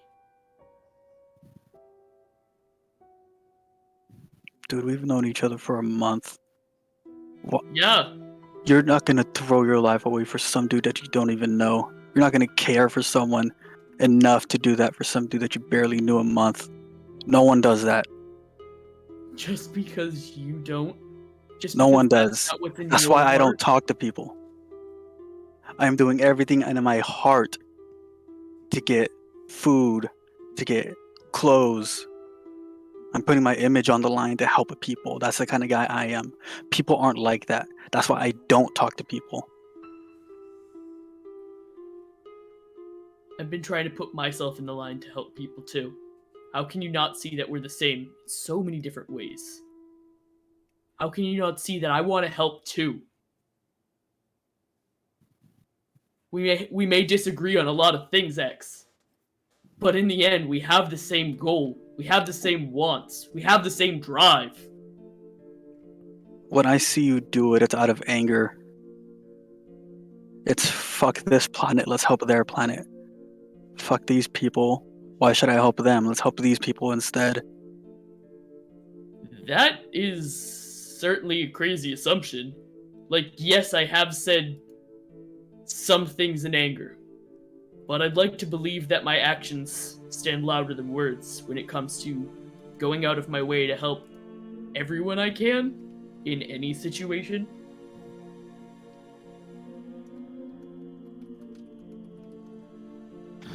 Have you never said things that you don't really mean when you're really upset?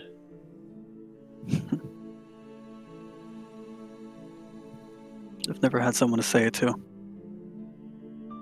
Well, you've got us now. Whether you like it or not, honestly. Because I'm gonna keep looking out for you.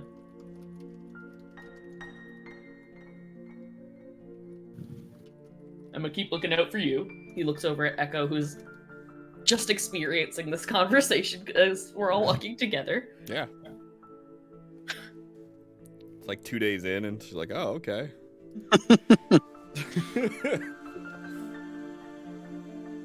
Like, I obviously have a different thought process.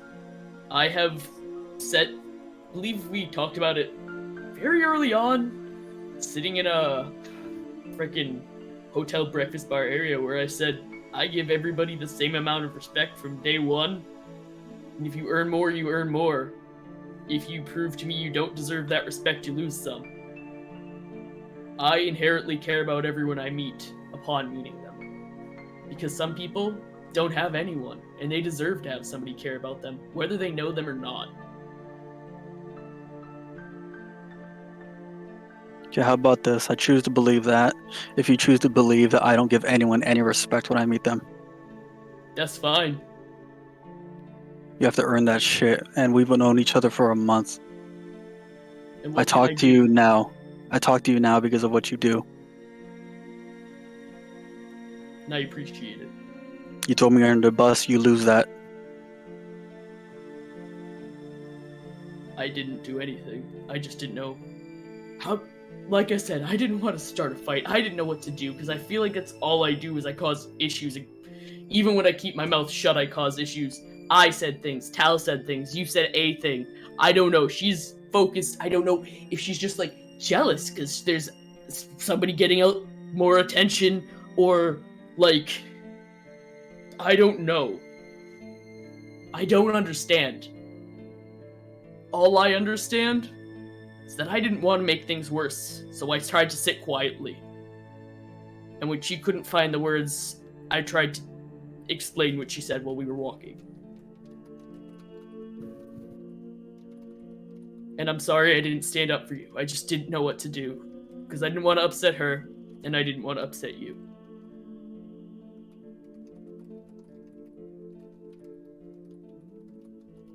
Yeah, okay.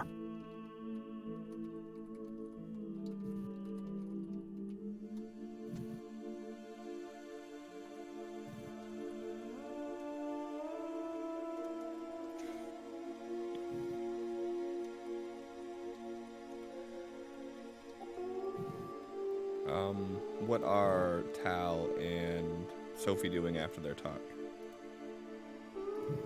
I'll just start walking back to the RV to see what everyone else is up to, I guess.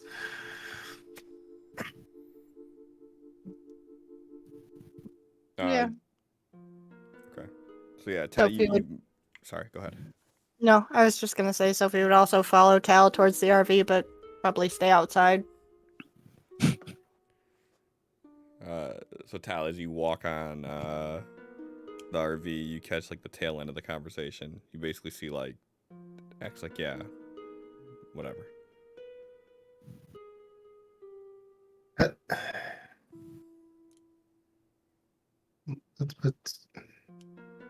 So now you're.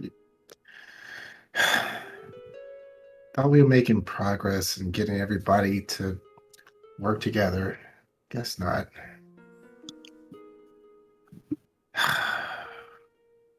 Whatever. I'm gonna go lay down. And he heads to his bunk.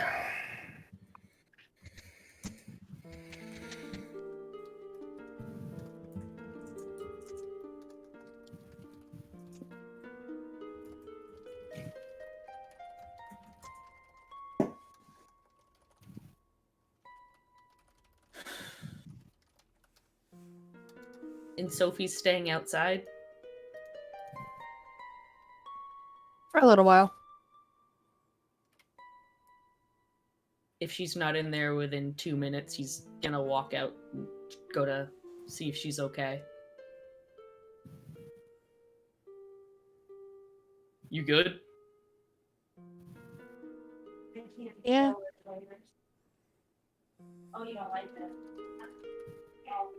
I know conflict can be difficult, but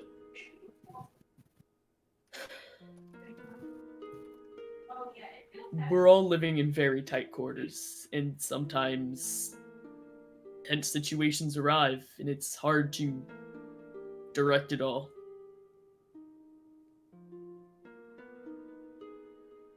Yeah. More like sometimes non-tense situations arise with this group. It's there's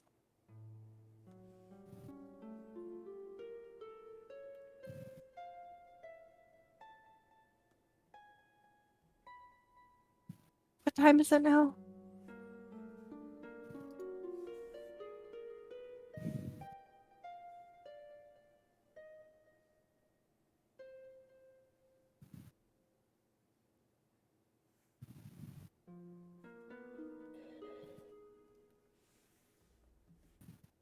Guess it's too early to go to bed. I mean, you're Do an adult. You we can go to need bed to whenever go you on want another? Do we need to go on another adventure? Do you need to get away? Maybe. Honestly, I'm just exhausted after this experience in managing not only my essence but helping get hers under control, and then just You can take a nap. yeah. I think that's a good idea. Yeah. Sophie's gonna go take a nap.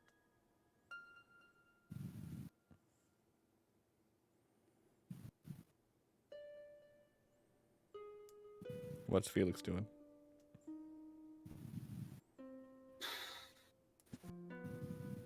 Gonna go back inside and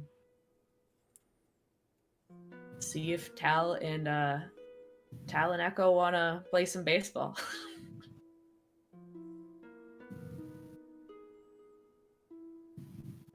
This X doesn't seem the type or like he wants to. Actually, no, I guess he'd extend the invitation anyways. Because I did buy baseball supplies when we went to buy gloves and stuff, and there was the diner when we were scoping out the Attorney General's house, potential Attorney General. R.I.P. So I do have a bat again.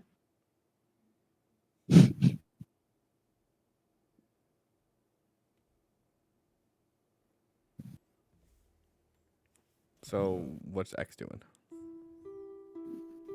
In his room. Door's open, but he's just in his room on his computer.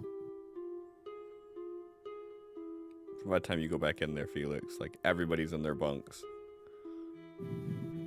It's just a real somber, quiet moment on the RV.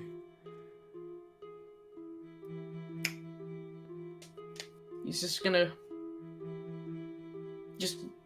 go grab his glove and a ball, and he's just gonna like smack the side of Echo's bed bunk as he goes by, and like wiggle the glove as he's walking outside. Like he's gonna go throw the ball whether anybody's there to play with him or not. He's just frustrated and doesn't know what to do, and he isn't tired.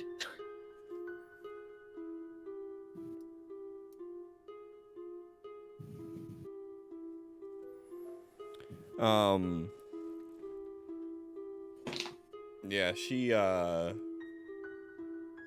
kind of waits a second and sees you walking, and she hops off her bunk and then follows behind. If Echo goes, X will go.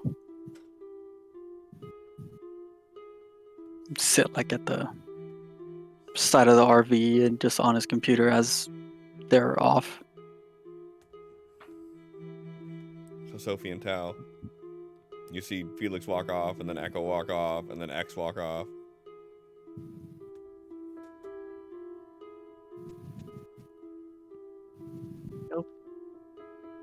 Sophie's going to sleep.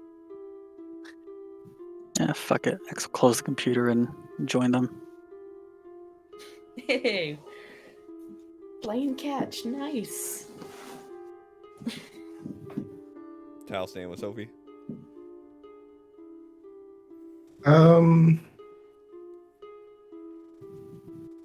He'll start writing a note, but yeah, he'll stay in the RV. Okay.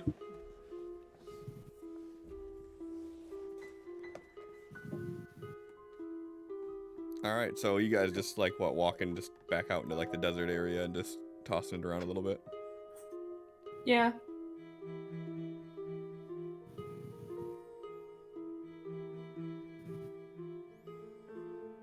And there's just kind of awkward silence as everybody's just sort of like throwing the ball, catching the ball, throwing the ball, catching the ball. And Seems like.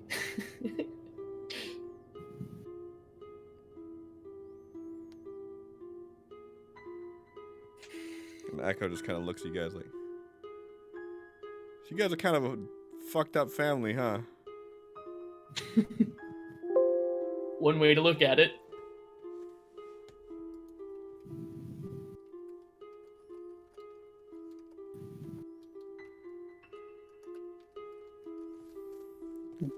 Don't really have Most- much else to go off of. This feels more like family than my family ever did.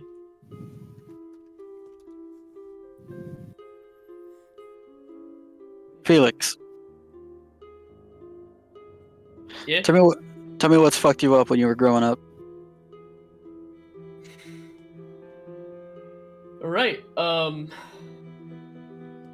When I was a kid, I always was held up on a pedestal for my abilities. But then school came around and they found out I wasn't smart.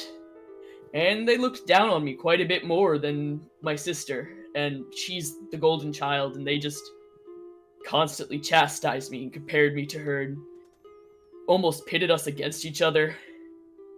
And then I got older and they started to like me again because I was really good at baseball and it looked like things were gonna go somewhere for once. And then I fucked that up and they hated me again and I lost everything I thought I had and I've never felt like they cared about who I was, just what I could do. You should. See, I like get the ball. He's like, all right, good. Not good for you, but okay.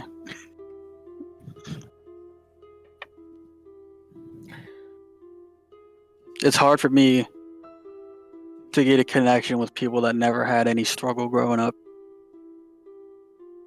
I feel like they don't see the world the way it should be seen.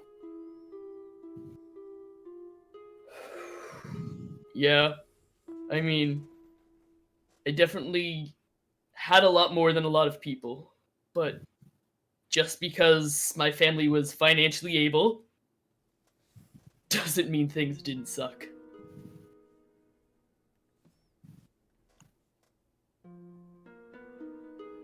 The only person I had was my grandmother, really. She's the only one who felt like she cared. My sister almost lived off of the whole I'm better than you thing, haha. I mean, that is until we got, like, older, but even then, we're not that close, and she's on the other side of the country regardless. We talk on holidays, and her husband hates me. My parents are still just trying to manipulate me into doing what they want again. And I'm just trying to pull away from it and figure out who I am on my own. You still let it bother you? I try not to. Don't. Some days are harder, but for the most part, every day I figure it out a little more. You still love him?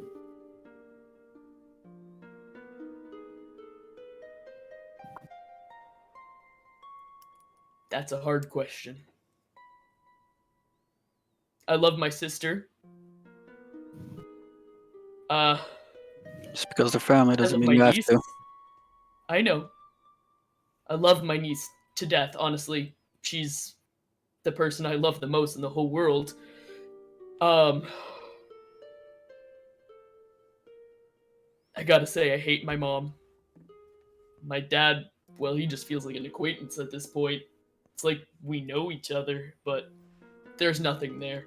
There's never been anything there. He's never paid attention. All he does is work. And all mom does is make you feel like you're nothing.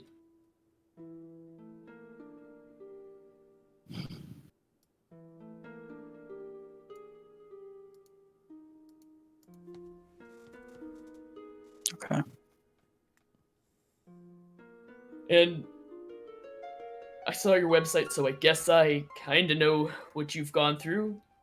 But is there anything other than what you've posted that you want to share?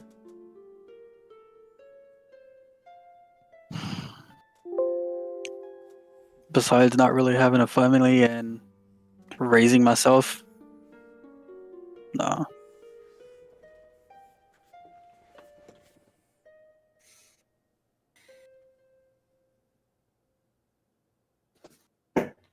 People that seem to act like they care.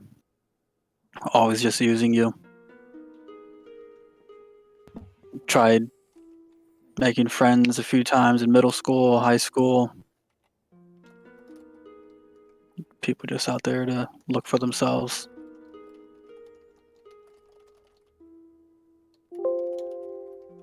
So, kind of not wants, makes you not want to talk to people. I get that. I can see why you'd have that. I guess when I was younger, I sort of surrounded myself with people socially to make up for the whole my family didn't love me. I tried to make or convince everyone around me to love me. So I had a good deal of friends and stuff, but it was all surface deep. The moment I was no use to them, most of them disappeared. Other than Colin.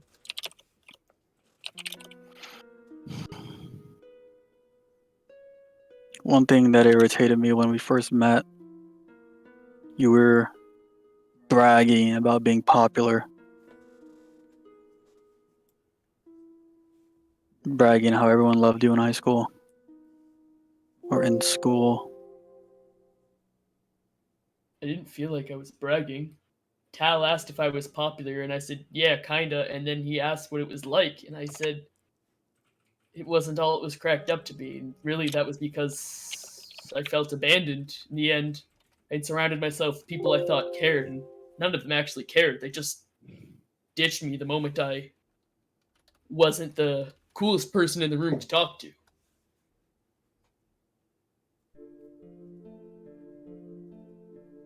Because none of it's real. That's why it hurts.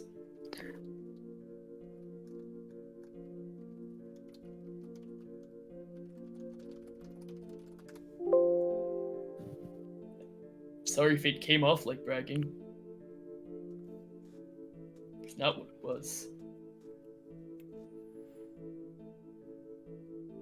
You can notice, like, while X is like tossing a ball, while it's like from you going to Echo, he's like looking around.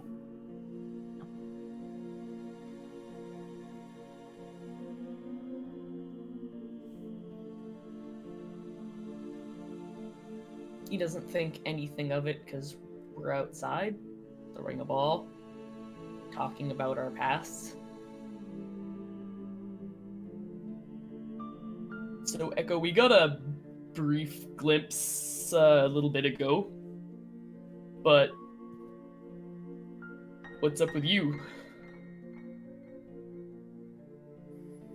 How did you get living in an abandoned building in Las Vegas? The choice. When everything happened, my brother was taken.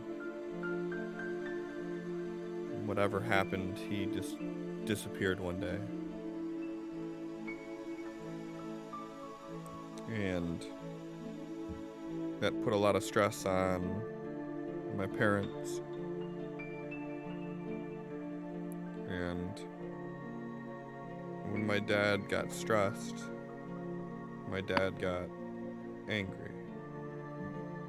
And he would take that out on me and my mother and my brother. But my brother not being there, then that just means there was more for me and Mom.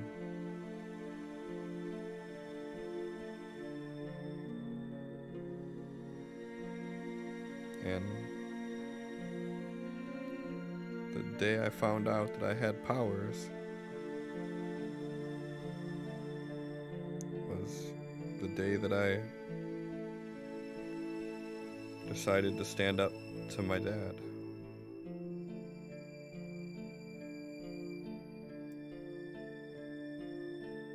Only he's fine. And she wipes a tear off her face. So after that, I left. I decided it would be better to be on my own. I started searching for my brother, trying to find out anybody who knew anything about it, but nobody knows anything. Felix has stopped throwing the ball and has walked up to her again at this point, and he's got his arms out like, "Do you want a hug?" She's kind of like just like packing the ball into the glove, and she's not really even paying attention to you there. She's kind of just like looking down, droning while she's talking. His hand just kind of falls on her shoulder. "It's not your fault. None of it was ever your fault."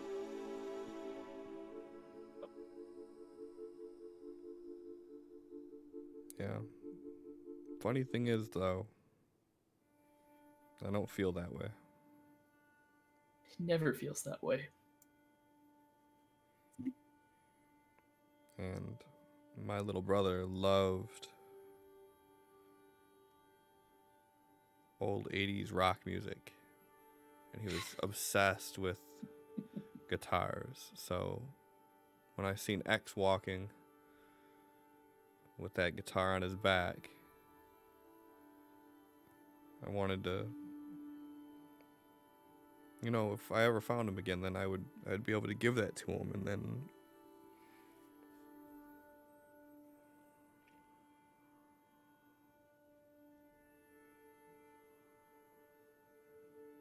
yeah.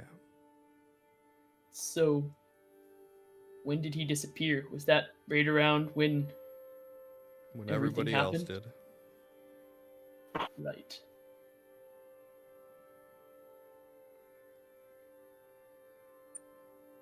So, of course, they probably didn't take it exceedingly seriously because everybody went missing. Was there anything leading up to it? Or was he just gone? He was just gone.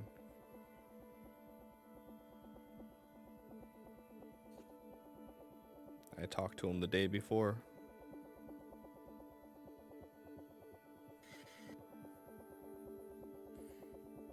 And then We're trying to get back into their plane. We're trying to help Tal and his people get back. There's a chance that when we do that, we could get anybody who's been sent there back too. There's still a glimmer of hope.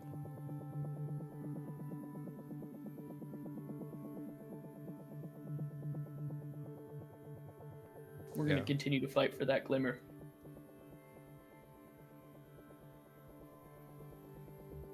that's the only thing that keeps me going.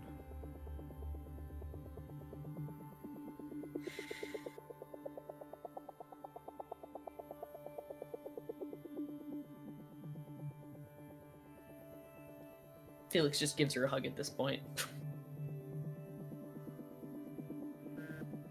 Yeah, she kind of like takes the embrace, but she doesn't reciprocate it. Her arms are just slacked to the side a little bit. And she just has this empty look on her face, just void of everything.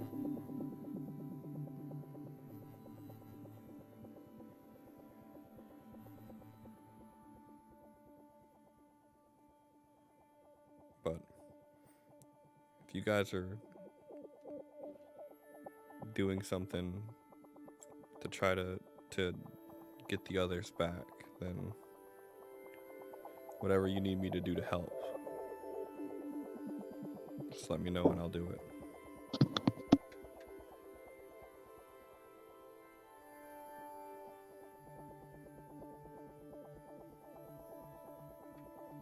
Never anything that you're uncomfortable with. No, whatever comes up with this group, you can always say no, and you can always walk away. You got that? Got it.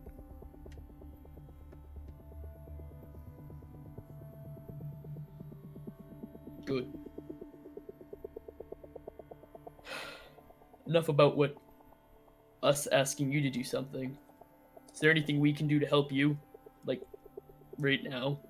She starts to giggle. She's like, you could put on a shirt.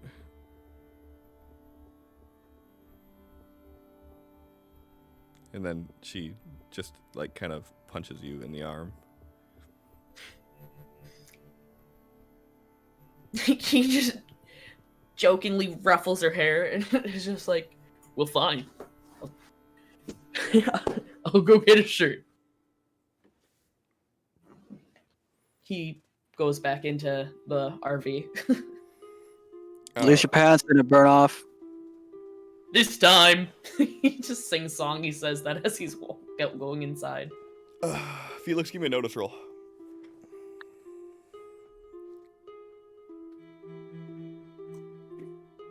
Gonna notice that your pants are gone. Say it. Didn't even notice that they were gone. I'm sorry. So you're going on the RV to. He's getting a shirt. Okay. He's getting a shirt. He's listening. All right.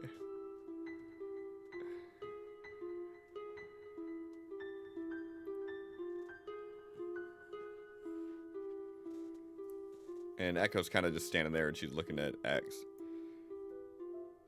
And she looks at you, she gives you like a half smirk, shakes her head, and then she chucks the ball at you as hard as she can.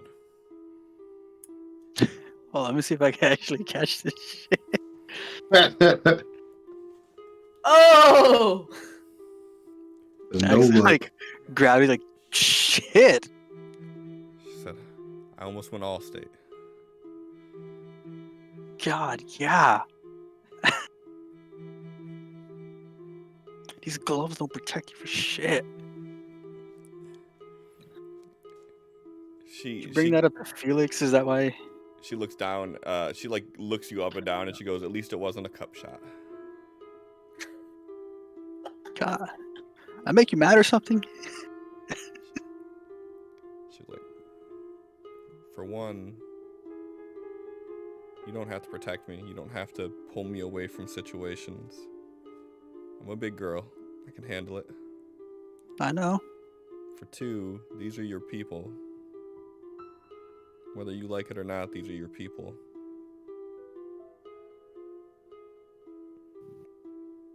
Don't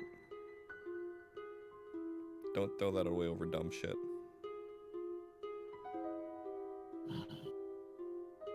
I'm not.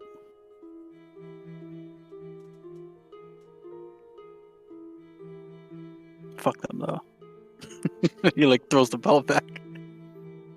Just keep it up and you're gonna wake up covered in bugs. Oh, don't. I already seen. I know. You just stay out of my head. I'm gonna try to figure out how to do that shit too. Bring it.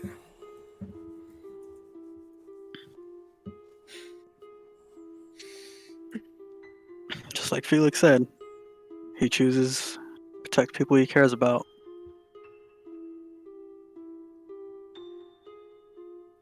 But the same way.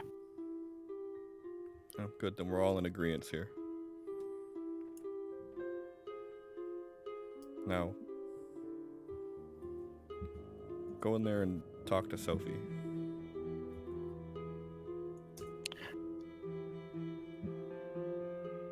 What do I have to say? You kind of blew up on her like an asshole.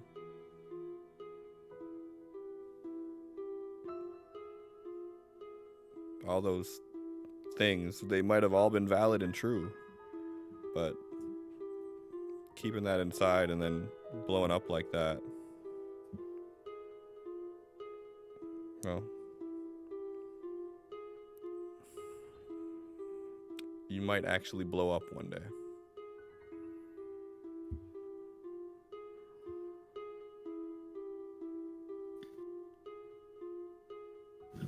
X will start walking inside past her. As he walks past, he's like, "We're gonna find your brother once we get this whole shit situated. I'll teach him how to play." I mean, he's in a world full of magical creatures. He might teach you something.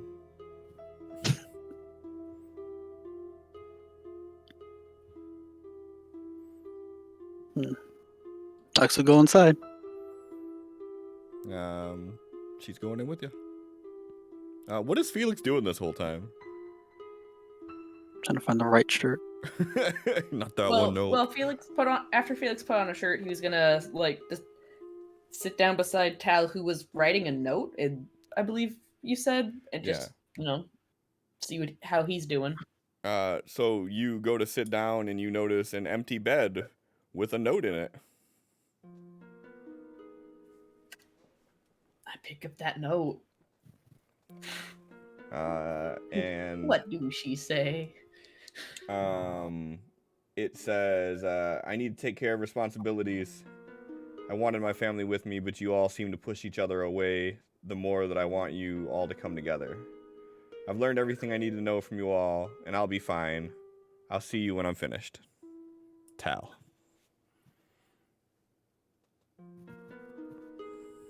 Felix is out the door in an instant and straight to X and Echo. Yeah. Tal's gone. Oh. Huh? The time. He just hands the note to X and is just like his hands are just like going through his hair. He's like, I don't know. I mean, you make an excellent point, Megan. That's where we're ended at for the night.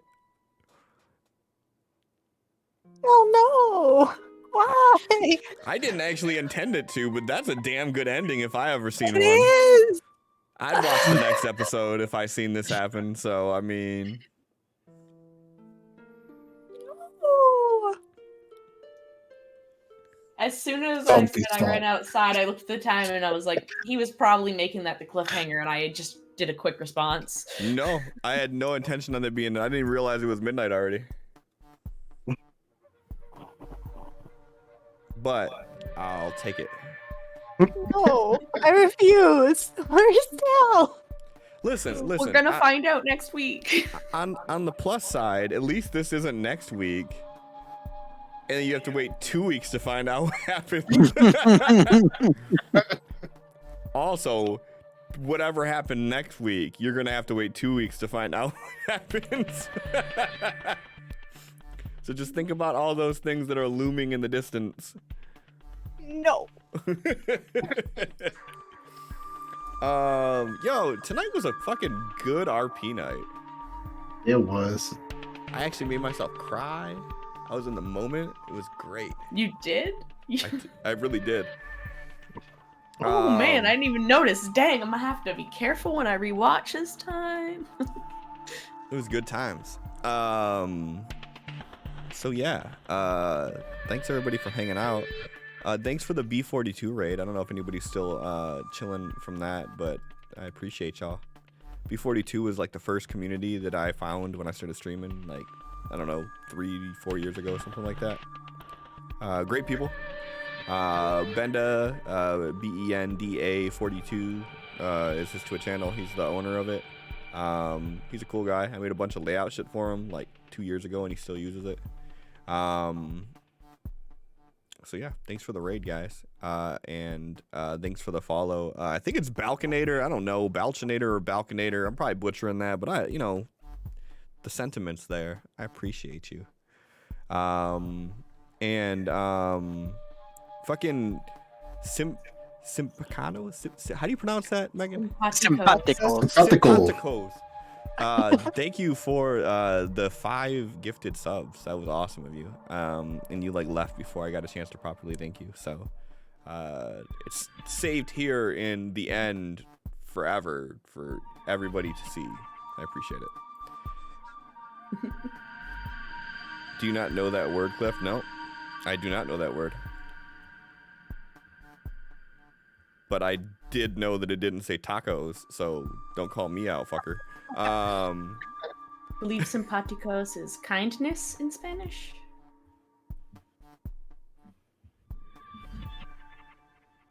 Y'all just almost made me say some shit. Say it. I mean, you can just call him Trevor if you want. No. I want to call him by what his handle is. And if I butcher it, then I appreciate being corrected. Likable and Oh, easy to get nice. along with. Yep. You know, that's a perfect name for you, kind sir. Thank you again. So 2 weeks from now, Megan's not gonna be here. What are we gonna do, guys? Are we doing a skip week? Are we doing a one shot? Are we gonna carry on and kill Felix off? What are we doing? I said we kill Felix. No, let's not kill Felix. What if we do a one shot? We could try that. That means. Does that mean I need to do a character for that? We'll do a flashback episode of something. Oh, Like you get into guys, somebody's if backstory. we, that could be a thing. Mm-hmm. You Or have we to could take do, people's characters and their background. Could be like I said, Return to Aragus. The people that are here can actually play in the world of Aragus. No, we couldn't do that without Megan. Megan would have a fucking breakdown. Teach her for fucking missing a week. I'm trying to go for that. You can't do that to me. I'm gonna lose it. You gonna learn, motherfucker. I'm missing a game. We going back to Aragus. Fucking bring him out the Absol.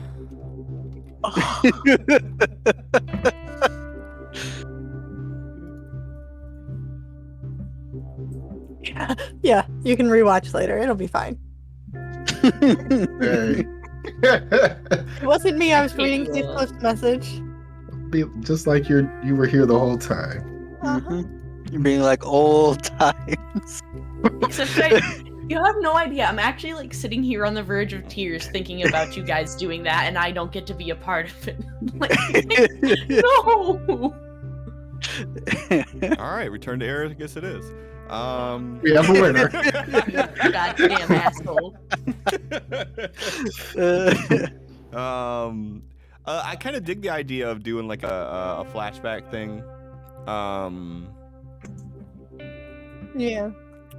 You guys down for that? Yeah, how would that work? I'll have you roll up a character. I'll come up with a scenario in my mind of how I want to do this, and I already have like an idea that just popped in my head from right now. So I'll have you create characters based on that. They'll probably be like seasoned or veteran characters, just so you can get a little bit more customization in. And then we'll just run a scenario. Run a little thingy that'll have it'll directly tie into the campaign at some point. What if we do a one shot as people who are transported to the other world? Yeah.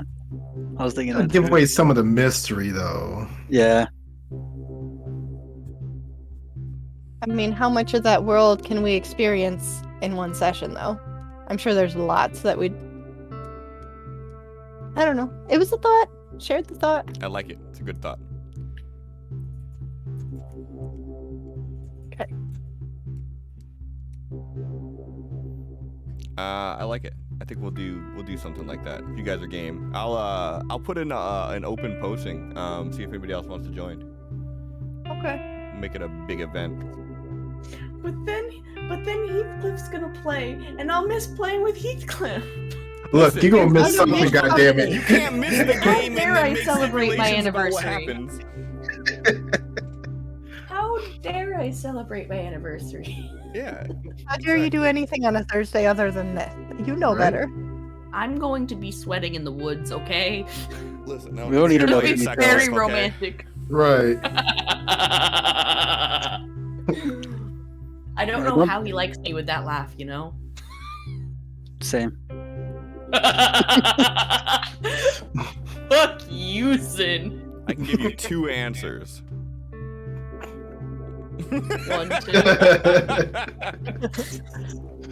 2. But no, that we'll figure something out. We'll do something. I'll make sure Heathcliff can't play. Just for you. Make it No, worse. no, you play. Y'all play. I'll watch later and be You're gonna sad. have to watch later because it's gonna have lore implications. Because Which I don't means do I'm anything going just to do anything. Which means I'm definitely gonna be neck deep in that. Perfect.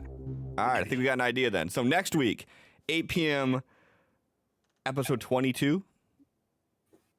The week following, we're gonna do a little venture. We're gonna do a little side adventure, a little side quest in Cliffhangers. Yeah, it will be in this canon universe, and that's the only details I'll give away for now. But I have a few things running in my head that I'll start planning for. I'll put in on Discord. I will put on a notice if anybody wants to join. See if we can get more people. Obviously, requirements for it are gonna be like don't be a fuckface. First requirement. Second requirement is have decent audio and a camera. And then third requirement, enjoy yourself without being a fuckface. Yeah. Don't be like me. Yeah, don't be like Sin. Fuckface. No, but Little shit. We love him so much, though. I know he's growing on me. So we'll do that, and then the week thereafter, it'll be episode 23, which we're leading so close up to that half-year episode. Technically, I guess 25 will be a half year, but we're not going to celebrate till the 26th. But we will make an event of that. And 2 weeks from now, we will make sure that Allie's character is the face of the group. Yes. She'll be the one that does all the talking, All the decision making. all the decision making. Mm-hmm. I disagree Nice. with this. We'll see. All right. Heathcliff, how many of those Sophie's Choice cards you got left? It's like bam, bam, bam, bam. Probably 2. 2 or 3? Oh, He has 2. that's why Sophie kind of cares for X. Because if X dies, then there's no one else with any kind of charisma skills. She's just And it's keeping you all up to around her, by proxy. right? All right, thank you, Wow. everybody. We're gonna raid out to Vorpal Tales, who is sure to end their stream within fucking minutes, if not seconds, of us getting there. Oh my god. He has 4. He's got 4. That's cool. Oh, interesting. Your Is shit's that what it off. shows? That's fine. Whatever. Use them. God damn it. So yeah, thanks everybody. Have a It's great fine. night, and we will see you next week. Bye.